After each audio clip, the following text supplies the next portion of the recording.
కార్తీక మాసంలో ఈ 3 వస్తువులను దానం చేస్తే వృద్ధాప్యంలో ఎప్పుడు దుఃఖం రాదు అని చెప్పడమే కాదు, దాని వెనుక ఉన్న భావనను మనస్ఫూర్తిగా అనుభవించాలి. మనసులో ఏదో అద్భుతమైన భక్తి భావన కలిగేస్తుంది కదా. ఈ మాసం వచ్చినప్పుడు చుట్టూ ఉన్న వాతావరణమంతా ఒక అదృశ్యమైన శక్తితో నిండిపోతుంది. గంగా నది నీరు మరింత పవిత్రంగా కనిపిస్తుంది. తులసి ఆకులలో దైవత్వం దిగ వచ్చినట్లు అనిపిస్తుంది. మరి దీపం జ్వాలలో భగవంతుడు స్వయంగా చిరునవ్వు చిందిస్తున్నట్లు భావన కలుగుతుంది. శాస్త్రాలలో చెప్పినట్లు కార్తీక మాసంలో చేసిన చిన్న దానమైనా ఒక 100 జన్మల పుణ్యాన్ని ఇస్తుంది అని. ఎందుకంటే ఈ మాసం కేవలం పూజలకు మాత్రమే కాదు, మన ఆత్మను శుద్ధి చేసుకునే సమయం. మన లోపలి చీకటిని తొలగించి ఇతరుల జీవితాలలో వెలుగును పంచే అవకాశం. మరి ఆ వెలుగు ఏదైతే దానం అనేది అత్యంత అందమైన రూపం. దానం అంటే కేవలం ఏదో వస్తువును ఇవ్వడం మాత్రమే కాదు, మన లోపలి కరుణను, సేవా భావనను మేల్కొల్పడం. కార్తీక మాసంలో దానం చేసే వ్యక్తి జీవితంలో దుఃఖాలు, దారిద్ర్యం, ఒంటరితనం శాశ్వతంగా తొలగిపోతాయి. పురాణాలలో స్పష్టంగా రాసి ఉంది, ఈ మాసంలో చేసిన దానం కేవలం శరీరాన్ని మాత్రమే కాదు, ఆత్మను కూడా ముక్తి చేస్తుంది. ఎవరైతే కార్తీక మాసంలో దానం చేస్తారో వారి జీవితంలో అన్నం కొరత రాదు, నీరు కొరత రాదు, గౌరవం కొరత రాదు. ఎందుకంటే ఈ సమయంలో భగవాన్ విష్ణువు స్వయంగా భూమిపై సంచరిస్తున్నారని. మరి భక్తి, ప్రేమ, సేవా భావంతో ఏదైనా అర్పించిన వారి పేరును ఆయన కృపా జాబితాలో నమోదు చేస్తారని చెప్పబడింది. మిత్రులారా, ఈ రోజు మనం చర్చించబోయేది కేవలం జ్ఞానం మాత్రమే కాదు, ఇది ఒక ఆహ్వానం. ఈ కార్తీక మాసంలో మీరు కూడా ఏదో చేయండి. అది మీ జీవితానికి అర్థాన్ని ఇస్తుంది, మీ వృద్ధాప్యాన్ని శాంతి మరియు సంతృప్తితో నింపుతుంది. ఇప్పుడు మనం 3 దివ్యమైన వస్తువుల గురించి తెలుసుకుందాం. వాటిని శ్రద్ధతో, ప్రేమతో దానం చేస్తే మీ జీవితంలోని అన్ని దుఃఖాలు, ఒంటరితనం, అసహాయత శాశ్వతంగా మాయమవుతాయి. ఈ 3 దానాలు సాధారణ వస్తువులకు సంబంధించినవి కావు, జీవితానికి సమతుల్యత, శాంతి, స్థిరత్వాన్ని ఇచ్చే 3 శక్తులకు సంబంధించినవి. ఎవరైతే ఈ 3ంటిని దానం చేస్తారో వారి ఇంటి నుంచి దారిద్ర్యం పారిపోతుంది, కుటుంబంలో ప్రేమ నిలిచి ఉంటుంది, వృద్ధాప్యంలో ఎవరి సహాయం అడగాల్సిన అవసరం రాదు. అటువంటి వ్యక్తి ఇంటి దీపం ఎప్పుడూ ఆరదు. ఎందుకంటే ఆ దీపం కేవలం నూనె మరియు తిరితో మాత్రమే కాదు, అతని పుణ్యం మరియు కరుణతో వెలుగుతుంది. కానీ గుర్తుంచుకోండి, దానం అసలు విలువ వస్తువులో లేదు, భావనలో ఉంది. మనసులో అహంకారముంటే బంగారం కూడా వ్యర్థం, మనసులో ప్రేమ ఉంటే ఒక రొట్టె కూడా అమూల్యం. అందుకే శాస్త్రాలలో చెప్పబడింది, దానమే సత్వగుణానికి లక్షణమని. అంటే దానం చేసే వ్యక్తి ఈశ్వరునికి అత్యంత సమీపంగా ఉంటాడు. అయితే ఇప్పుడు మన మనసును శాంతం చేసుకుందాం, హృదయంలో శ్రద్ధను మేల్కొల్పుదాం. మరి ఆ 3 పవిత్రమైన వస్తువులు ఏమిటో తెలుసుకుందాం. వాటిని కార్తీక మాసంలో దానం చేసే వ్యక్తి వృద్ధాప్యంలో ఎప్పుడు దుఃఖం, అవమానం లేదా అభావాన్ని చూడడు. కాని మిత్రులారా, ముందుకు వెళ్లే ముందు మీకు ఒక చాలా ముఖ్యమైన విషయం చెప్పాలి. అది మన పురాతన ధర్మ గ్రంథమైన గరుడ పురాణంలో స్పష్టంగా చెప్పబడింది. ఏ కథ అయినా లేదా ఏ సీఖ్ అయినా మధ్యలో వదిలేస్తే అది కేవలం జ్ఞానం నుంచి వంచితం కావడమే కాదు, అది పాప శ్రేణికి చెందుతుంది. ఎందుకంటే అధూరమైన కథ మనసులో సందేహాలు, భ్రమలు, అధూరమైన సత్యాన్ని వదిలేస్తుంది. మరి ఆ అధూరమైన సత్యం చాలాసార్లు మనిషిని తప్పుడు దిశలోకి తీసుకువెళ్తుంది. అందుకే మీకు వినమ్రమైన విన్నపం, ఈ రోజు ఈ కథను చివరి వరకు తప్పకుండా వినండి. ఎందుకంటే ఇది కేవలం ఒక కథ మాత్రమే కాదు, ఇది జీవితం యొక్క అద్దం. అందులో మీరు మీ స్వంత కర్మల ప్రతిబింబాన్ని చూడగలరు. ఒక్క శబ్దం లేదా ఒక ప్రసంగం మీ జీవిత దిశను మార్చేస్తుంది, మిమ్మల్ని పాపం నుంచి కాపాడుతుంది, మరి మీరు అనుకోకుండా ఎప్పటికీ అంధకారంలోకి జారిపోకుండా చేస్తుంది. మరి మీరు సచ్చా సనాతన ధర్మీయులు అయితే అటువంటి సందేశాలను మీ వరకు మాత్రమే పరిమితం చేయకండి, వాటిని మరిన్ని మందికి చేరవేయండి. అందుకే ఈ వీడియోను లైక్ చేయండి, మీ మిత్రులు, కుటుంబ సభ్యులతో షేర్ చేయండి. మరి మా ఛానల్ భైరం టాక్స్ ను సబ్స్క్రైబ్ చేయడం మర్చిపోకండి. తద్వారా ధర్మం, సత్యం, జీవితం యొక్క గాజమైన బోధనలు మీకు నిరంతరం అందుతూ ఉంటాయి. అయితే శ్రద్ధ మరియు విశ్వాసంతో ఈ కథను ప్రారంభిద్దాం. ఈ కథ కుసుంజీది. ఆమె ఆ ఇంటికి నిజమైన పునాది. ఆమె లేకుండా ఆంగణం అధూరమైనట్లు అనిపించేది. ఆమె కుమారుడి పేరు పునీత్, మరి కోడలి పేరు పూజ. బయటి నుంచి చూస్తే ఆ ఇల్లు ప్రేమ మరియు భక్తి యొక్క చిన్న ఆలయంలా కనిపించేది. పూజ తన అత్తను కుసుం జీని మనస్ఫూర్తిగా అమ్మలా భావించేది. మరి పునీత్ కూడా తన అమ్మ మాటలను ఆశీర్వాదంలా స్వీకరించేవాడు. పునీత్ ఒక పెద్ద కంపెనీలో ఉద్యోగం చేసేవాడు. ప్రతిరోజు ఉదయం 6 గంటలకు లేచి మొదట తన అమ్మ గదికి వెళ్లి వినమ్రంగా ఆమె పాదాలను తాకి ఆశీర్వాదం తీసుకుని తర్వాత జిమ్కు వెళ్లేవాడు. ఆ సమయంలో పూజ కూడా తన రోజువారీ పనులు మొదలుపెట్టేది. కాని మనకు తెలుసు కదా, ప్రతి మెరుపు బంగారం కాదు, ప్రతి సుఖకరమైన చిత్రం వెనుక ఎప్పుడో ఏదో ఒక చీకటి మరక దాగా ఉంటుంది. ఉదయం సమయం వంటగది నుంచి నెయ్యి మరియు మసాలాల సువాసన మొత్తం ఇంటిని భక్తి మహకతో నింపేస్తోంది. కుసుమ్ జీ వంటగదికి వచ్చి చిరునవ్వుతో చెప్పారు, కోడలా, ఈరోజు పరాగ్యాలలో కాస్త ఆముదం ఎక్కువ పోసు బిడ్డా. నిన్న రాత్రి భోజనం కాస్త భారీగా తగిలింది. పూజ ఇప్పటికే తవ్వపై పరాచ వేసి వేయిస్తున్నది. నవ్వుతూ చెప్పింది, అవును అమ్మగారు, ఇప్పుడే పోస్తాను. మరి మీకోసం ఆకుకూర చట్నీ కూడా చేశాను. మీకు చాలా ఇష్టం కదా. ఇది విని కుసుమ్ జీ ముఖం వికసించింది. మమతతో పూజ బుగ్గపై చేయి రాసి చెప్పారు, సత్యం చెప్పనా కోడలా, నేను నీ వయసులో ఉన్నప్పుడు ఇంత సరైనవాడిని కాను. నా కొడుకు అదృష్టం చాలా బాగుంది, నీలాంటి భార్య దొరికినందుకు. పూజ నెమ్మదిగా వంగ చెప్పింది, ఇదంతా మీ ఆశీర్వాదంతోనే అమ్మగారు. ఆ సమయంలో పునీత్ జిమ్ నుంచి తిరిగి వచ్చాడు.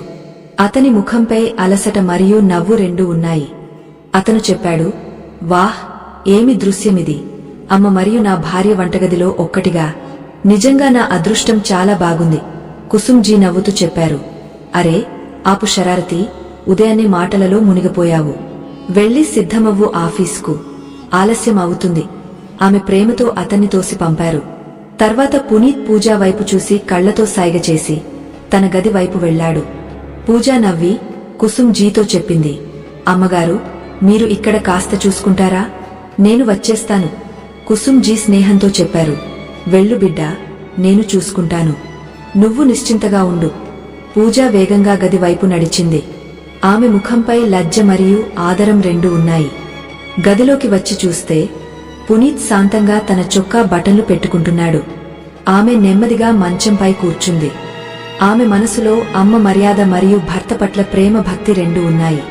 పునీత్ అద్దంలో చూసి తక్షణం అర్థం చేసుకున్నాడు, పూజ మనసులో నిన్నటి మాట యొక్క మట్టు ఇంకా మిగిలి ఉందని. అతను నెమ్మదిగా ఆమె దగ్గరికి వచ్చి ఆమె చేతులను తన చేతులలోకి తీసుకుని చాలా మృదువైన స్వరంలో చెప్పాడు, ప్రియా, నువ్వు ఇంకా కోపంగా ఉన్నావా? ఎన్నిసార్లు చెప్పాను, అది కేవలం ఆఫీసు స్టాఫ్ మాత్రమే. పని సంబంధితంగా మాట్లాడాలి. అంతకంటే ఎక్కువ ఏమీ లేదు. పూజ ఏమీ అనలేదు, కేవలం మంచం చాదరపై వేళ్లు రాస్తూ ఉంది. ఇది చూసి పునీత్ మరింత వంగి చాలా వినమ్ర స్వరంలో చెప్పాడు, చూడు, నువ్వు ఇలా కోపంగా ఉంటే నా మనసు ఆఫీస్కు వెళ్లాలని అనిపించదు. ప్లీజ్ మన్నించునా. నా తప్పు అనిపించిందా? క్షమించు. అతని సచ్చా మాటలలో భక్తి భావముంది. పూజ కళ్లలో కాస్త తడి వచ్చింది. ఆమె నెమ్మదిగా చెప్పింది, సరే, కాని మా కసం తిను. ఆ అమ్మాయితో కేవలం పని మాటలే ఉన్నాయని. పునీత్ తక్షణం తలవంచి చెప్పాడు, నీ కసం ఎలా అబద్ధం చెప్పగలను? నీ కసం నాకు వచనం. ఇది విని పూజ ముఖంపై నెమ్మదిగా నవ్వు వచ్చింది. అదే సమయంలో వంటగది నుంచి కుసుమ్ జీ మధురమైన స్వరం వచ్చింది, కోడలా, గ్యాస్ ఆపేనా లేదా నువ్వు వస్తున్నావా? ఇద్దరూ ఒకరినొకరు చూసుకుని వారి మధ్య ఒక పవిత్రమైన నవ్వు మారుమోగింది. మనసు భారం క్షణంలో మాయమైపోయినట్లు. జీవితం ఆ ఇంటి ప్రేమ సేవ మరియు ఆశీర్వాదాల ప్రవాహంలో ప్రవహిస్తోంది. కాలం మారుతూ వచ్చింది. ఒక సాయంత్రం ముగ్గురు కలిసి రాత్రి భోజనం చేస్తున్నారు. దాల్ మఖనీ సువాసన మొత్తం ఇంటిని భక్తి మహకతో నింపేస్తోంది. కాని ఆ రాత్రి కుసుమ్ జీ కాస్త ఉదాసంగా కనిపించారు. ఆమె నెమ్మదిగా కూర తింటున్నారు. పునీత్ శ్రద్ధగా చూసి చెప్పాడు, అమ్మా, ఏమైంది? మీకు దాల్ మఖనీ ఇష్టం లేదా? తర్వాత పూజ వైపు తిరిగి చెప్పాడు, పూజ, దాల్లో ఏమైనా తక్కువ పడిందా? పూజ తక్షణం చెప్పింది, లేదు పునీత్, నేను మామూలుగానే చేశాను, అమ్మగారికి ఇష్టమైనట్లు. అప్పుడు కుసుమ్ జీ నవ్వి చెప్పారు, అరే లేదు బిడ్డా, దాల్ చాలా రుచికరంగా ఉంది. పూజ చాలా ప్రేమతో చేసింది. విషయం భోజనానికి కాదు, మనస్కు. ఇది విని పునీత్ మరియు పూజ ఇద్దరూ ఒకేసారి చెప్పారు, ఏమైంది అమ్మా? కుసుమ్ జీ ఒక పొడవైన ఊపిరి తీసుకున్నారు. ఆమె కళ్లలో పాత ఏదో అధూరమైన కోరిక మెరిసింది. నెమ్మదిగా చెప్పారు, బిడ్డా, చాలా రోజుల నుంచి మనసులో ఒక కోరిక ఉద్భవిస్తోంది. ఇప్పుడు అది పూర్తి చేయాలని అనిపిస్తోంది. పునీత్ నవ్వుతూ చెప్పాడు, ఏమిటి ఆ కోరిక అమ్మా? చెప్పండి. మీకు కొత్త చీర కావాలా లేదా ఏదైనా నగలు? కుసుంజీ కాస్త నవ్వి కళ్లలో మమత మెరుస్తూ చెప్పారు, లేదు బిడ్డా, ఇలాంటి వస్తువులు ఇప్పుడు మనసును ఆకర్షించవు. నాకు కేవలం ఒక్కసారి ఖాటు శ్యామ్జీ దర్శనం చేయాలి. ఆయన చరణాలలో తల వంచాలి. అది మాత్రమే మనసు కోరిక. ఇది విని పునీత్ ముఖం వికసించింది. అతను చెప్పాడు, అమ్మా, ఇది చాలా శుభమైన కోరిక. మీరు ఎప్పటినుంచి చెప్తున్నారో నేను గమనించలేదు. ఇప్పుడు ఆలస్యం చేయను. తర్వాత ఉత్సాహంగా చెప్పాడు, నేను రేపు ఆఫీసు నుంచి 2 రోజుల సెలవు తీసుకుంటాను. మళ్ళా ముగ్గురం వెళ్లదాం. ఏ ఆఫీసు లేదు, ఏ పని లేదు. కేవలం మనము ముగ్గురు మరియు ఖాటు శ్యామ్జీ పవిత్ర దర్శనం. పూజా కళ్లలో కూడా భక్తి మెరుపు వచ్చింది. ఆమె తక్షణం చెప్పింది, అమ్మగారు, నా మనసు కూడా చాలా రోజుల నుంచి ఖాటు శ్యామ్జీ దర్శనం చేయాలని ఉంది. కుసుంజీ కళ్లలో కన్నీళ్లు వచ్చాయి. కాని ఆ కన్నీళ్లు దున్హఖానికి కావు, కృతజ్ఞత మరియు ప్రేమకు. ఆమె తన కొడుకు మరియు కోడలిని రెండింటినీ గుండెకు హత్తుకుని భావుకంగా చెప్పారు, నిజంగా నేను చాలా భాగ్యవంతురాలిని. నీలాంటి కొడుకు మరియు పూజ లాంటి కోడలు దొరికారు. ఇది నా జీవితంలో అతి పెద్ద వరదానం. కాసేపు ముగ్గురు ప్రేమభరిత మాటలు మాట్లాడుకున్నారు. తర్వాత పునీత్ నెమ్మదిగా చెప్పాడు, అమ్మా, ఇప్పుడు మీరు విశ్రాంతి తీసుకోండి. రేపు ఉదయం చాలా పని ఉంది. తర్వాత పూజా వైపు చూసి చెప్పాడు, పూజ, మనం కూడా పడుకుందాం. ఇద్దరూ తమ గది వైపు వెళ్లారు. వారు వెళ్లిన తర్వాత కుసుమ్ జీ మంచంపై పడుకున్నారు. ఆమె కళ్ళు మూసుకుని లోతైన ఊపిరి తీసుకున్నారు. నెమ్మదిగా ఆమె మనసులో ఖాటు శ్యామ్జీ దివ్య రూపం తేలియాడుతోంది. ఆమె లోపల భక్తి సముద్రం ఉప్పొంగింది. ఆమె మనసు ఆనందంతో నిండిపోయింది. సంవత్సరాల నుంచి ఉన్న ఆమె కోరిక ఇప్పుడు పూర్తి అవుతోంది. ముఖంపై సంతోషం మరియు శాంతి నవ్వు ఉంది. మనసులోనే చెప్పుకున్నారు, శ్యాంబాబా, ఇప్పుడు నా మనోకామన పూర్తి అవుతోంది. ఇదంతా నా కొడుకు మరియు కోడలు కారణంగా సాధ్యమైంది. మరుసటి రోజు ఉదయం పునీత్ ఆఫీస్కు వెళ్లి 2 రోజుల సెలవు తీసుకున్నాడు. అతని ముఖంపై మధురమైన నవ్వు ఉంది. అతను మనసులోనే చెప్పుకున్నాడు, అంతా నేను ఆలోచించినట్లుగానే జరగాలి. అతను కుర్చీపై కూర్చుని ఏదో లోతైన ఆలోచనలో మునిగిపోయాడు. అతని కళ్లలో ఏదో యోజన, ఏదో భావన మెరుస్తోంది. ఇక్కడ ఇంట్లో పూజా భక్తి భావంతో తయారీలలో మునిగిపోయింది. ఆమె జాగ్రత్తగా బట్టలు, ప్రసాదం, నీటి బాటిళ్లు, అమ్మగారికి అవసరమైన వస్తువులను బ్యాగులో పెట్టుకుంటోంది.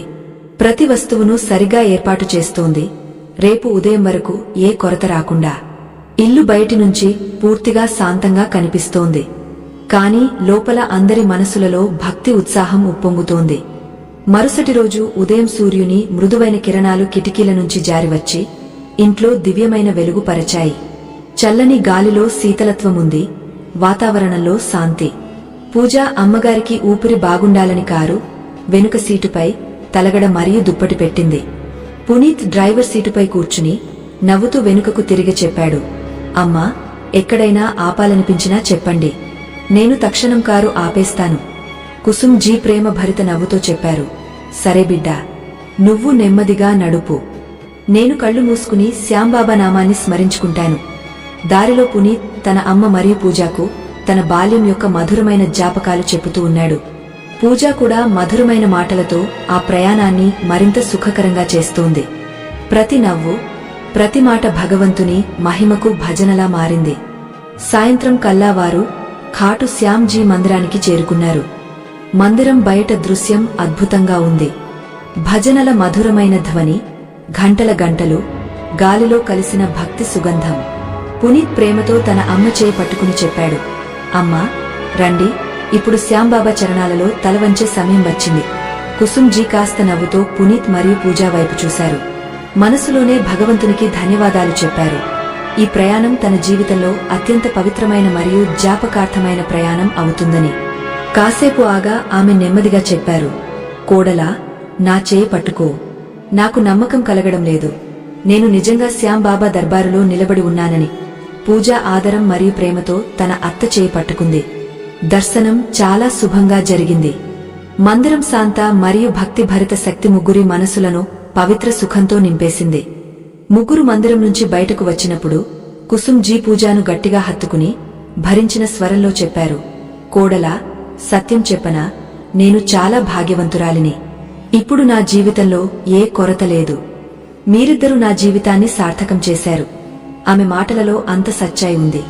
పూజ కళ్లలో కూడా ప్రేమ మరియు కృతజ్ఞత కన్నీళ్లు వచ్చాయి. రాత్రి చాలా అయింది. సుమారు 11 గంటలు. ముగ్గురు భగవంతుని దర్శనం చేసి తిరిగి వచ్చేందుకు బయలుదేరారు.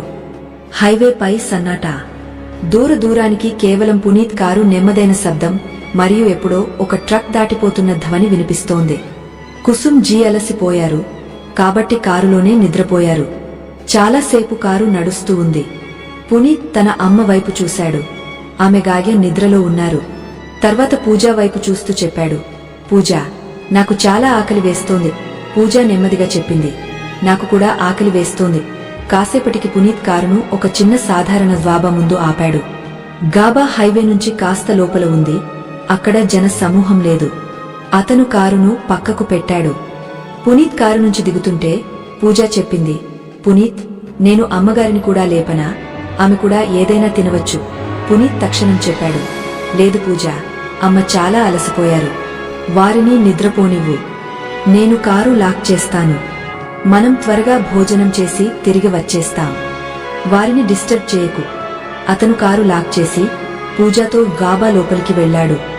డాబాలో మందమైన పసుపు రంగు వెలుగు వెలుగుతోంది. ఒక మూలలో పాత రేడియో నెమ్మదిగా ఏదో భజన గీతం వాయిస్తోంది. దాని ధ్వని రాత్రి సన్నాటాలో అద్భుతమైన గంభీరతను సృష్టిస్తోంది. లోపల పెద్ద జన సమూహం లేదు. కేవలం 2-3 ట్రక్ డ్రైవర్లు శాంతంగా భోజనం చేస్తున్నారు. గాబా మాలిక్ కౌంటర్పై కూర్చుని నెమ్మదిగా బీడీ ముట్టిస్తున్నాడు. పునీత్ మరియు పూజ లోపలికి వచ్చినప్పుడు ఒక క్షణం అందరి దృష్టి వారిపై పడింది. పూజాకు కాస్త అసౌకర్యం అనిపించింది. ఆమె నెమ్మదిగా చెప్పింది, పునీత్, ఇక్కడ ఏదో అసహజంగా అనిపిస్తోంది. పునీత్ నవ్వుతూ ఆమె చేయి పట్టుకుని చెప్పాడు, ఏమీ లేదు పూజ, నువ్వు ఆందోళన పడకు. మనం భోజనం చేసి త్వరగా వెళ్దాం అంతా చెప్పి వెయిటర్ వచ్చాడు. అతను ఆర్డర్ తీసుకుని వెళ్లాడు. జాబాలో ఒక అసహజమైన నిశ్శబ్దం ఉంది. అంతా సాధారణంగా కనిపిస్తున్నా వాతావరణంలో ఏదో అదృశ్యమైన సూచన దాగ ఉంది. పూజ మళ్లీ బయట నిలబడిన కారు వైపు చూస్తోంది. అక్కడ అమ్మగారు కుసుమ్ జీగాగ్య నిద్రలో ఉన్నారు. కాసేపటికి భోజనం వచ్చింది. పూజ శ్రద్ధతో తినడంలో మునిగిపోయింది. కాని పునీత్ మనసు ఎక్కడో ఉంది. అతను మళ్లీ తన జేబు నుంచి మొబైల్ తీసి చూస్తున్నాడు. పూజ గమనించి చెప్పింది, ఏమైంది పునీత్? అంతా బాగానే ఉంది కదా? నువ్వు కాస్త ఆందోళనగా కనిపిస్తున్నావు. పునీత్ మందమైన స్వరంలో చెప్పాడు, లేదు పూజ, ఏమీ లేదు. కేవలం సమయం చూస్తున్నాను. తర్వాత ఆమె చేయి తన చేతిలోకి తీసుకుని చాలా మృదువైన భావంతో చెప్పాడు, పూజ, నువ్వు నా జీవితంలోకి వచ్చినప్పటి నుంచి అంతా మారిపోయింది. నా ఇల్లు, నా మనసు అంతా భక్తి మరియు శాంతితో నిండిపోయింది. పూజ నవ్వి చెప్పింది, అవునా? మరి ఇంకేమి మారింది? ఇద్దరి ముఖాలపై పవిత్రమైన నవ్వు ఉంది. భోజనం చేస్తూ పూజ నెమ్మదిగా చెప్పింది, పునీత్, అమ్మగారు ఈరోజు ఎంత సంతోషంగా ఉన్నారు కదా. మనం ప్రతి సంవత్సరం శ్యామ్ బాబా దర్బారుకు వెళ్లాలి. పునీత్ భక్తి భావంతో నవ్వుతూ చెప్పాడు, పూజ, అమ్మ సంతోషంలోనే నా సంతోషం ఉంది. అమ్మ సంతోషంగా ఉంటే భగవంతుడు స్వయంగా ఆశీర్వాదాలు ఇస్తున్నట్లు అనిపిస్తుంది. ఇద్దరు ప్రయాణం మరియు మందిర అనుభవాల గురించి మాట్లాడుతూ ఉన్నారు. అప్పుడు అకస్మాత్తుగా ఒక భయంకరమైన గుండె దడదడలాడే శబ్దం మారుమోగింది. ఆకాశం కూడా కంపించినట్లు. జాబాలో కూర్చున్న అందరూ భయపడ్డారు. పునీత్ మరియు పూజ ఒకేసారి తిరిగి చూశారు. వారి రోమాలు నిక్కబొడుచుకున్నాయి. ఒక నల్లని కారు అంధకారం యొక్క నీడలా వచ్చి వారి కారును ఢీకొన్నది. అందులో కుసుమ్ జీ శాంతంగా నిద్రపోతున్నారు. ఢీకొన్న శక్తి అంత బలంగా ఉంది. పునీత్ కారు రోడ్డు పక్కన ఉన్న చెట్టుకు తగిలింది. మరి ఆ నల్ల కారు ఒక్క క్షణం ఆగకుండా అంధకారంలో మాయమైపోయింది. ఏదో రహస్యమైన శక్తి తన పని పూర్తి చేసినట్లు. ఇది ఒక ప్రమాదం కాదు, ఒక భయంకరమైన సాజిష్లా అనిపించింది. పునీత్ మరియు పూజ చేతుల నుంచి నివాళు పడిపోయింది. వారి శ్వాసలు ఆగపోయాయి. పునీత్ అరుస్తూ, అమ్మా! అతను పిచ్చివాడిలా బయటకు పరుగెత్తాడు. పూజ అతని వెనుక దౌడింది. కారు వెనుక భాగం దారుణంగా నలిగిపోయింది. పునీత్ ఉన్మాదంగా డోరు లాగుతున్నాడు. కాని అది జామ్ అయిపోయింది. పూజ కళ్లలో భయం మరియు అసహాయత ఉన్నాయి. ఆమె అరుస్తూ చెప్పింది, పునీత్, త్వరగా చేయి, ఎవరైనా సహాయం చేయండి. వాబా వాళ్లు బయటకు వచ్చారు కాని అందరూ భయంతో స్తబ్దుగా ఉన్నారు. చివరికి పునీత్ పూర్తి శక్తి పెట్టి డోరు తెంచాడు. లోపలి దృశ్యం చూసి అతని హృదయం కంపించింది. అమ్మ కుసుమ్ జీ సీటుపై మూర్ఛపోయి పడి ఉన్నారు. ఆమె తల నుంచి రక్తం కారుతోంది. ఆ పవిత్రమైన తెలుపు చీర ఇప్పుడు ఎరుపు రంగుతో తడిసిపోయింది. పునీత్ కంపించే చేతులతో వారిని కదిలించాడు. అమ్మా, అమ్మా, కళ్ళు తెరవండి అమ్మా. కాని ఏ స్పందన లేదు. పునీత్ కళ్ల నుంచి కన్నీళ్లు రాలాయి. అతను వారిని చేతులలోకి తీసుకుని బయటకు తీసుకువచ్చి రోడ్డు పక్కన మోకాళ్లపై కూర్చున్నాడు. అమ్మను తన ఒడిలో పెట్టుకుని అతను మళ్ళీ చెప్పాడు, అమ్మా, మీరు ఏదైనా మాట్లాడండి. మనం శ్యామ్ బాబా దర్శనం చేసి తిరిగి వస్తున్నాం. అమ్మా, మీరు ఇలా మౌనంగా ఎందుకు? పూజ హైవే వైపు పరుగెత్తింది. చేతులు జోడించి ఆగుతున్న కార్లకు వేడుకుంటోంది. దయచేసి సహాయం చేయండి. ఎవరైనా కారు ఆపండి. మాకు హాస్పిటల్ వెళ్ళాలి. కాని చాలా కార్లు ఆగకుండా వెళ్లిపోయాయి. సంసారం నుంచి దయ అంతరించిపోయినట్లు. రాత్రి సన్నాట ఇప్పుడు కరుణామయమైన వేడుకోలుగా మారింది. ఒకవైపు పునీత్ తన అమ్మ నిర్జీవ శరీరాన్ని గుండెకు హత్తుకుని ఏడుస్తున్నాడు. మరోవైపు పూజ ప్రతి వచ్చే కారు ముందు చేతులు జోడించి నిలబడి తన సాసు మావిడి జీవితానికి భిక్ష మాండుతోంది. ఆమె ప్రపంచం కొన్ని గంటల ముందు భక్తి మరియు ప్రేమతో నిండి ఉంది. ఇప్పుడు ఒక్క క్షణంలో చెదిరిపోయింది. చివరికి గాబా మాలిక్ పరుగెత్తుకుంటూ వచ్చాడు. అతను తన పాత జీపును తీసి చెప్పాడు, త్వరగా కూర్చోండి, నేను హాస్పిటల్ వరకు తీసుకువెళ్తాను. అతను భగవంతుడు పంపిన దూతలా ఉన్నాడు. హాస్పిటల్ చేరుకుని కుసుమ్ జీని తక్షణం ఎమర్జెన్సీ వార్డుకు తీసుకువెళ్లారు. పునీత్ మరియు పూజ బయట నిలబడి ఉన్నారు. బట్టలపై రక్తం మరకలు, కళ్లలో భయం, లోపల విశ్వాసం యొక్క మందమైన జ్వాల వెలుగుతోంది. కాసేపటికి డాక్టర్ బయటకు వచ్చాడు. అతని ముఖంపై గంభీరత మరియు అలసట రెండూ కనిపిస్తున్నాయి. పునీత్ కంపించే స్వరంలో చెప్పాడు, డాక్టర్ సాబ్, నా అమ్మ ఎలా ఉన్నారు? డాక్టర్ నెమ్మదిగా చెప్పాడు, గాయం చాలా లోతుగా ఉంది. తలపై గాయమైన గాయం, రక్తం చాలా కారింది. మేము ఆపరేషన్ చేశాం కాని ఇప్పుడు ఏమీ చెప్పలేము. మరుసటి 48 గంటలు చాలా ముఖ్యమైనవి. మీరు కేవలం ప్రార్థన చేయండి. ఇది విని పునీత్ పాదాలు భూమిలోకి దిగిపోయినట్లు అనిపించింది. అతను అక్కడే నేలపై కూర్చున్నాడు. ముఖంపై నిరాశ, కళ్లలో దున్హక సముద్రం. పూజ అతన్ని సంభాళించింది. అయినా ఆమె స్వయంగా విరిగిపోయింది. ఆమె కంపించే స్వరంలో చెప్పింది, పునీత్, ఏడవకు. అమ్మగారు బాగుపడతారు. శ్యామ్ బాబా మనల్ని తన దర్బారుకు పిలిచారు. ఆయన వారికి ఏమీ కాకుండా చూస్తారు. ఆమె మాటలలో విశ్వాసముంది కాని ఆమె స్వరం కూడా కంపిస్తోంది. మరుసటి 2 రోజులు హాస్పిటల్ చల్లని తెలుపు గోడలు వారి ఇల్లుగా మారాయి. కుసుమ్ జీ వెంటిలేటర్పై మూర్ఛలో ఉన్నారు. పునీత్ మరియు పూజా వారి దగ్గర నుంచి ఒక్క క్షణం కూడా కదలలేదు. పునీత్ పూర్తిగా మౌనంగా మారాడు. అతని కళ్లలో దున్హకంతో పాటు అపరాధ భావముంది. అతను మనసులోనే మళ్లీ ఆలోచిస్తున్నాడు, నేను జాబా వద్ద ఆపకుండా ఉంటే, నేను కారును వేరే చోట పెట్టి ఉంటే, ఇలాంటి ఒకవేళలు అతన్ని లోపలి నుంచి తినేస్తున్నాయి. పూజ కూడా చాలా దారుణ స్థితిలో ఉంది. 2 రోజుల నుంచి సరిగ్గా ఏమీ తినలేదు, నిద్రపోలేదు. ఆమె చీర ముడతలు, ముఖం అలసట, కళ్ల కింద నల్లని వలయాలు అంతా ఆమె లోపలి వేదనను వ్యక్తం చేస్తున్నాయి. ఆమె నిరంతరం తన అత్త చేయి పట్టుకుని కూర్చుని ఉంది. కళ్ల నుంచి కన్నీళ్లు కారుతున్నాయి. ప్రతి కన్నీరు ఒక ప్రార్థనగా మారింది. 3వ రోజు రాత్రి సరిగ్గా 10 గంటలు. గదిలో కేవలం వెంటిలేటర్ పిప్ శబ్దం మారుమోగుతోంది. పునీత్ అమ్మ పాదాల దగ్గర తల వంచి కూర్చున్నాడు. పూజ మరోవైపు కుర్చీపై అలసిపోయి ఉంది. అప్పుడు అకస్మాత్తుగా పునీత్ ఫోన్ మోగింది. హాస్పిటల్ నిశ్శబ్దంలో ఆ శబ్దం చాలా బిగ్గరగా అనిపించింది. పునీత్ ఉలిక్కిపడ్డాడు. అతను త్వరగా ఫోన్ ఎత్తాడు. పూజ నెమ్మదిగా అడిగింది, ఎవరి ఫోన్ పునీత్? ఈ సమయంలో పునీత్ స్క్రీన్ వైపు చూసి అతని కళ్లలో ఒక క్షణం భయం మరియు అసౌకర్యం మెరిసింది. తర్వాత చెప్పాడు, ఎవరూ లేదు, రాంగ్ నంబర్. అతను త్వరగా కాల్ కట్ చేశాడు. పూజాకు కాస్త అసహజంగా అనిపించింది. ఇంత రాత్రి రాంగ్ నంబర్ అని ఆమె గమనించలేదు, ఎందుకంటే ఆమె మొత్తం మనసు తన అత్తపైనే ఉంది. పునీత్ ఫోన్ జేబులో పెట్టాడు. కాసేపు మౌనంగా ఉన్నాడు. తర్వాత లోతైన ఊపిరి తీసుకుని చెప్పాడు, పూజ, నువ్వు కాసేపు ఇంటికి వెళ్లి వచ్చే. ఇది విని పూజ ఆశ్చర్యపోయింది. ఆమె కళ్లలో అద్భుతం మరియు ఆందోళన రెండూ ఉన్నాయి. ఆమె చెప్పింది, ఇంటికి? లేదు పునీత్, నేను అమ్మగారిని ఒంటరిగా వదిలి ఎలా వెళ్ళగలను? నేను ఇక్కడే ఉంటాను వారి దగ్గర. పునీత్ కాస్త కైనంగా చెప్పాడు.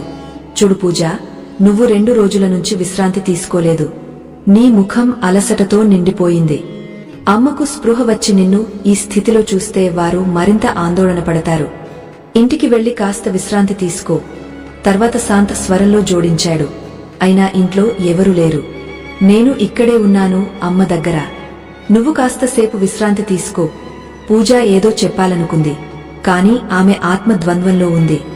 ఆమె అత్త దగ్గర నుంచి వెళ్లాలని లేదు.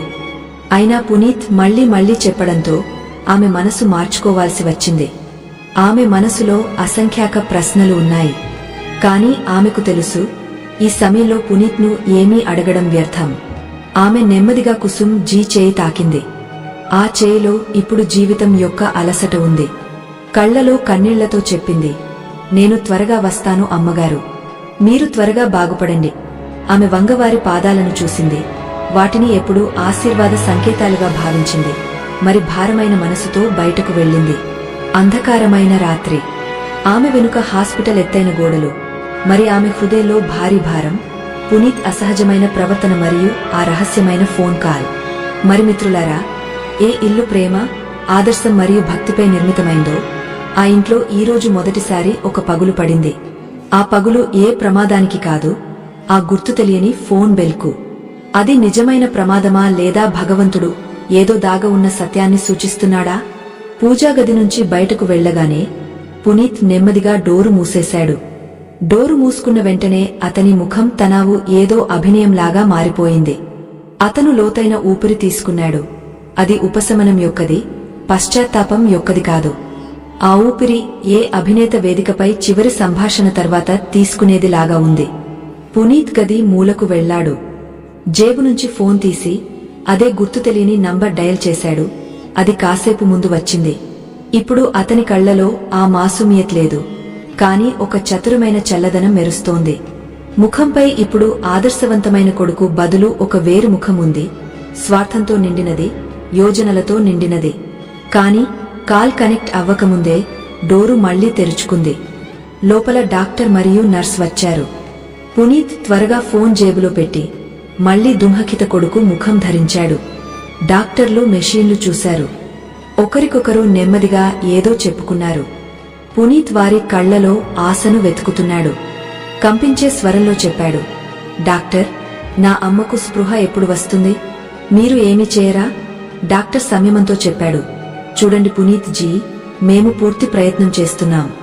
మందులు పని చేస్తున్నాయి కాని రక్తం చాలా కారింది. మరుసటి కొన్ని గంటలు చాలా ముఖ్యమైనవి.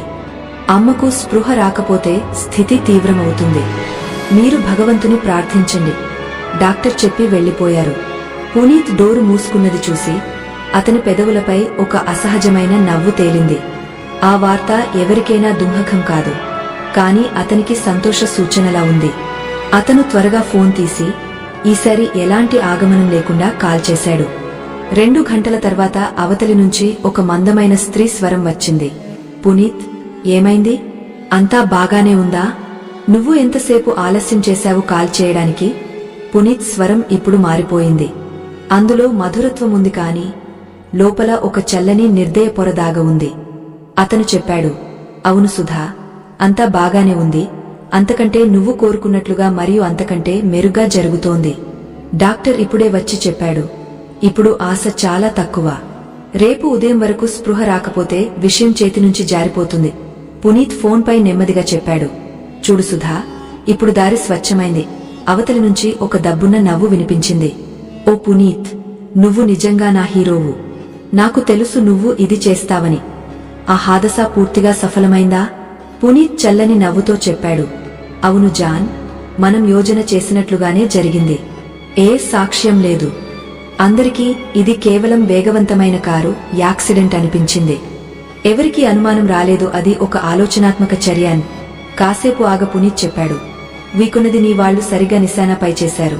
గాయం నేరుగా తలపై పడింది. సుధా అడిగింది, మరి నీ భార్య పూజ? ఆమె ఇంకా అక్కడే ఉందా? పునీత్ తక్షణం సమాధానమిచ్చాడు, లేదు డార్లింగ్, ఆమెను నేను ఇంటికి పంపేశాను. ఇక్కడ అంతా ఇప్పుడు నా నియంత్రణలో ఉంది. అదే క్షణం భగవంతుని ఇష్టంతో జరుగుతున్నది. అకస్మాత్తుగా ఒక దివ్య సూచన మేల్కొంది. కుసుమ్ జీ చేయి వేళ్లు మందంగా కదలడం మొదలైంది.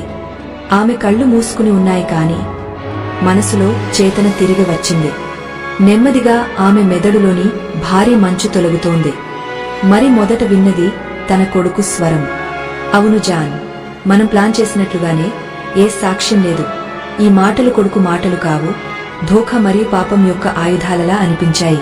కుసుమ్ జీ శరీరంలో ఒక సిహరణ దౌడింది. ఆమె తన సమస్త శక్తిని సమీకరించి శాంతంగా వినడం మొదలుపెట్టారు. బయటినుంచి ఆమె నిశ్చలంగా పడి ఉన్నారు. కాని లోపల ఆమె గుండె జ్వలిస్తోంది. మనసులో దున్హకముంది కాని ఈశ్వరుని పట్ల ఒక ప్రార్థన కూడా. హే శ్యాంబాబా, ఇప్పుడు మీరే న్యాయం చేయండి, పునీత్ ఫోన్పై నవ్వుతూ చెప్పాడు. అయితే ఇప్పుడు సంతోషంగా ఉన్నావా సుధా? ఇప్పుడు అంతా మనదే అవుతుంది. భూమి, డబ్బు అంతా. నేను చెప్పాను కదా, నీకోసం నేను ఏమైనా చేస్తాను.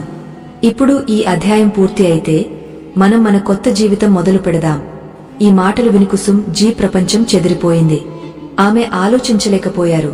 తమకు జీవితమంతా స్నేహమిచ్చినవాడు, ఈశ్వరునిగా భావించిన కొడుకు తమ ప్రాణాలకు శత్రువుగా మారాడని. ఆమె స్తబ్దురాలైపోయారు. ఆమె కళ్ల నుంచి కన్నీళ్లు రాలాయి కాని ఆమె స్వరం బయటకు రాలేదు. ఆమె లోపలనే ఆలోచించారు. హే ప్రభువా, ఇదే సంసార మోహం. నేను జన్మనిచ్చినవాడే నా అంతానికి కారణమైనాడు.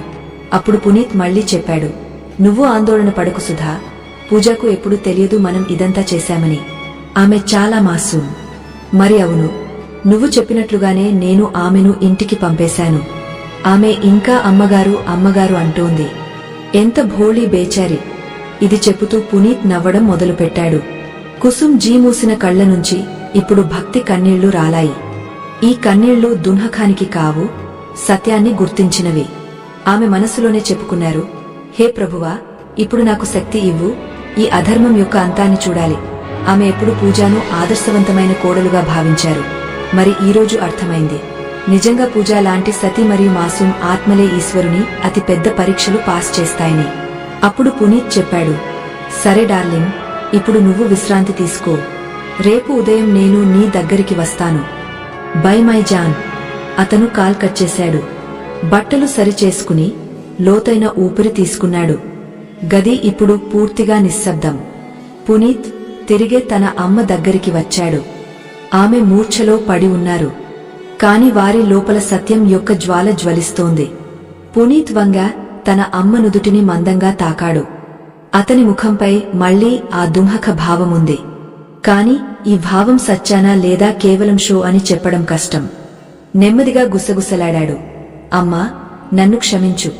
కాని అతని స్వరంలో పశ్చాత్తాపం కంటే చల్లదనం ఎక్కువ. అతను చెప్పాడు, ఇదంతా అవసరం అమ్మా, మీరు అర్థం చేసుకోరు. ఈ ధనం, ఈ జమీను నాకు అంతా. కుసుమ్ జీ అంతా వింటున్నారు. ఆమె హృదయం 1000 ముక్కలుగా విరిగిపోయింది. ఏ కొడుకును తమ ఒడిలో ఆడించారో, ఏ కొడుకుకు భగవంతుని నుంచి ఆశీర్వాదాలు అడిగారో, అదే కొడుకు ఇప్పుడు తమ మరణాన్ని ఎదురు చూస్తున్నాడు. ఇప్పుడు వారికి అంతా అర్థమైంది. ఈ దుర్ఘటన ప్రమాదం కాదు, ఒక ఆలోచనాత్మక సాజిష్. కాని అదే క్షణం వారి లోపల ఒక అద్భుతమైన శక్తి మేల్కొంది. ఆమె ఇప్పుడు బలహీనురాలు కాదు, ఆమె ఇప్పుడు ధర్మయుద్ధం చేసే శక్తి. వారు పూజాను కాపాడాలి, సత్యాన్ని బయటకు తీసుకురావాలి. కాని మొదట తమ ప్రాణాలను కాపాడుకోవాలి. రాత్రి గాయమవుతోంది. హాస్పిటల్ గోడలు మౌనంగా ఉన్నాయి. పునీత్ బెంచ్ పై నిద్రపోయాడు. బహుశా అతనికి సంతోషముంది, తన పని పూర్తి అవుతుందని. రాత్రి 2 గంటలు. కుసుమ్ జీ ఇప్పుడు పూర్తిగా స్పృహలో ఉన్నారు కాని బయటినుంచి శాంతంగా పడి ఉన్నారు. నెమ్మదిగా వారు తమ చేతి పాదాలు కదిలించారు. ఆమె కళ్లలో ఇప్పుడు కన్నీళ్లు లేవు, సంకల్పం యొక్క జ్వాల వెలుగుతోంది. ఆమె మనసులో కొడుకు మాటలు మారుమోగుతున్నాయి. మనం ఆలోచించినట్లుగానే అంతా జరుగుతోంది. నీ చెప్పినట్లుగానే పూజాను ఇంటికి పంపేశాను.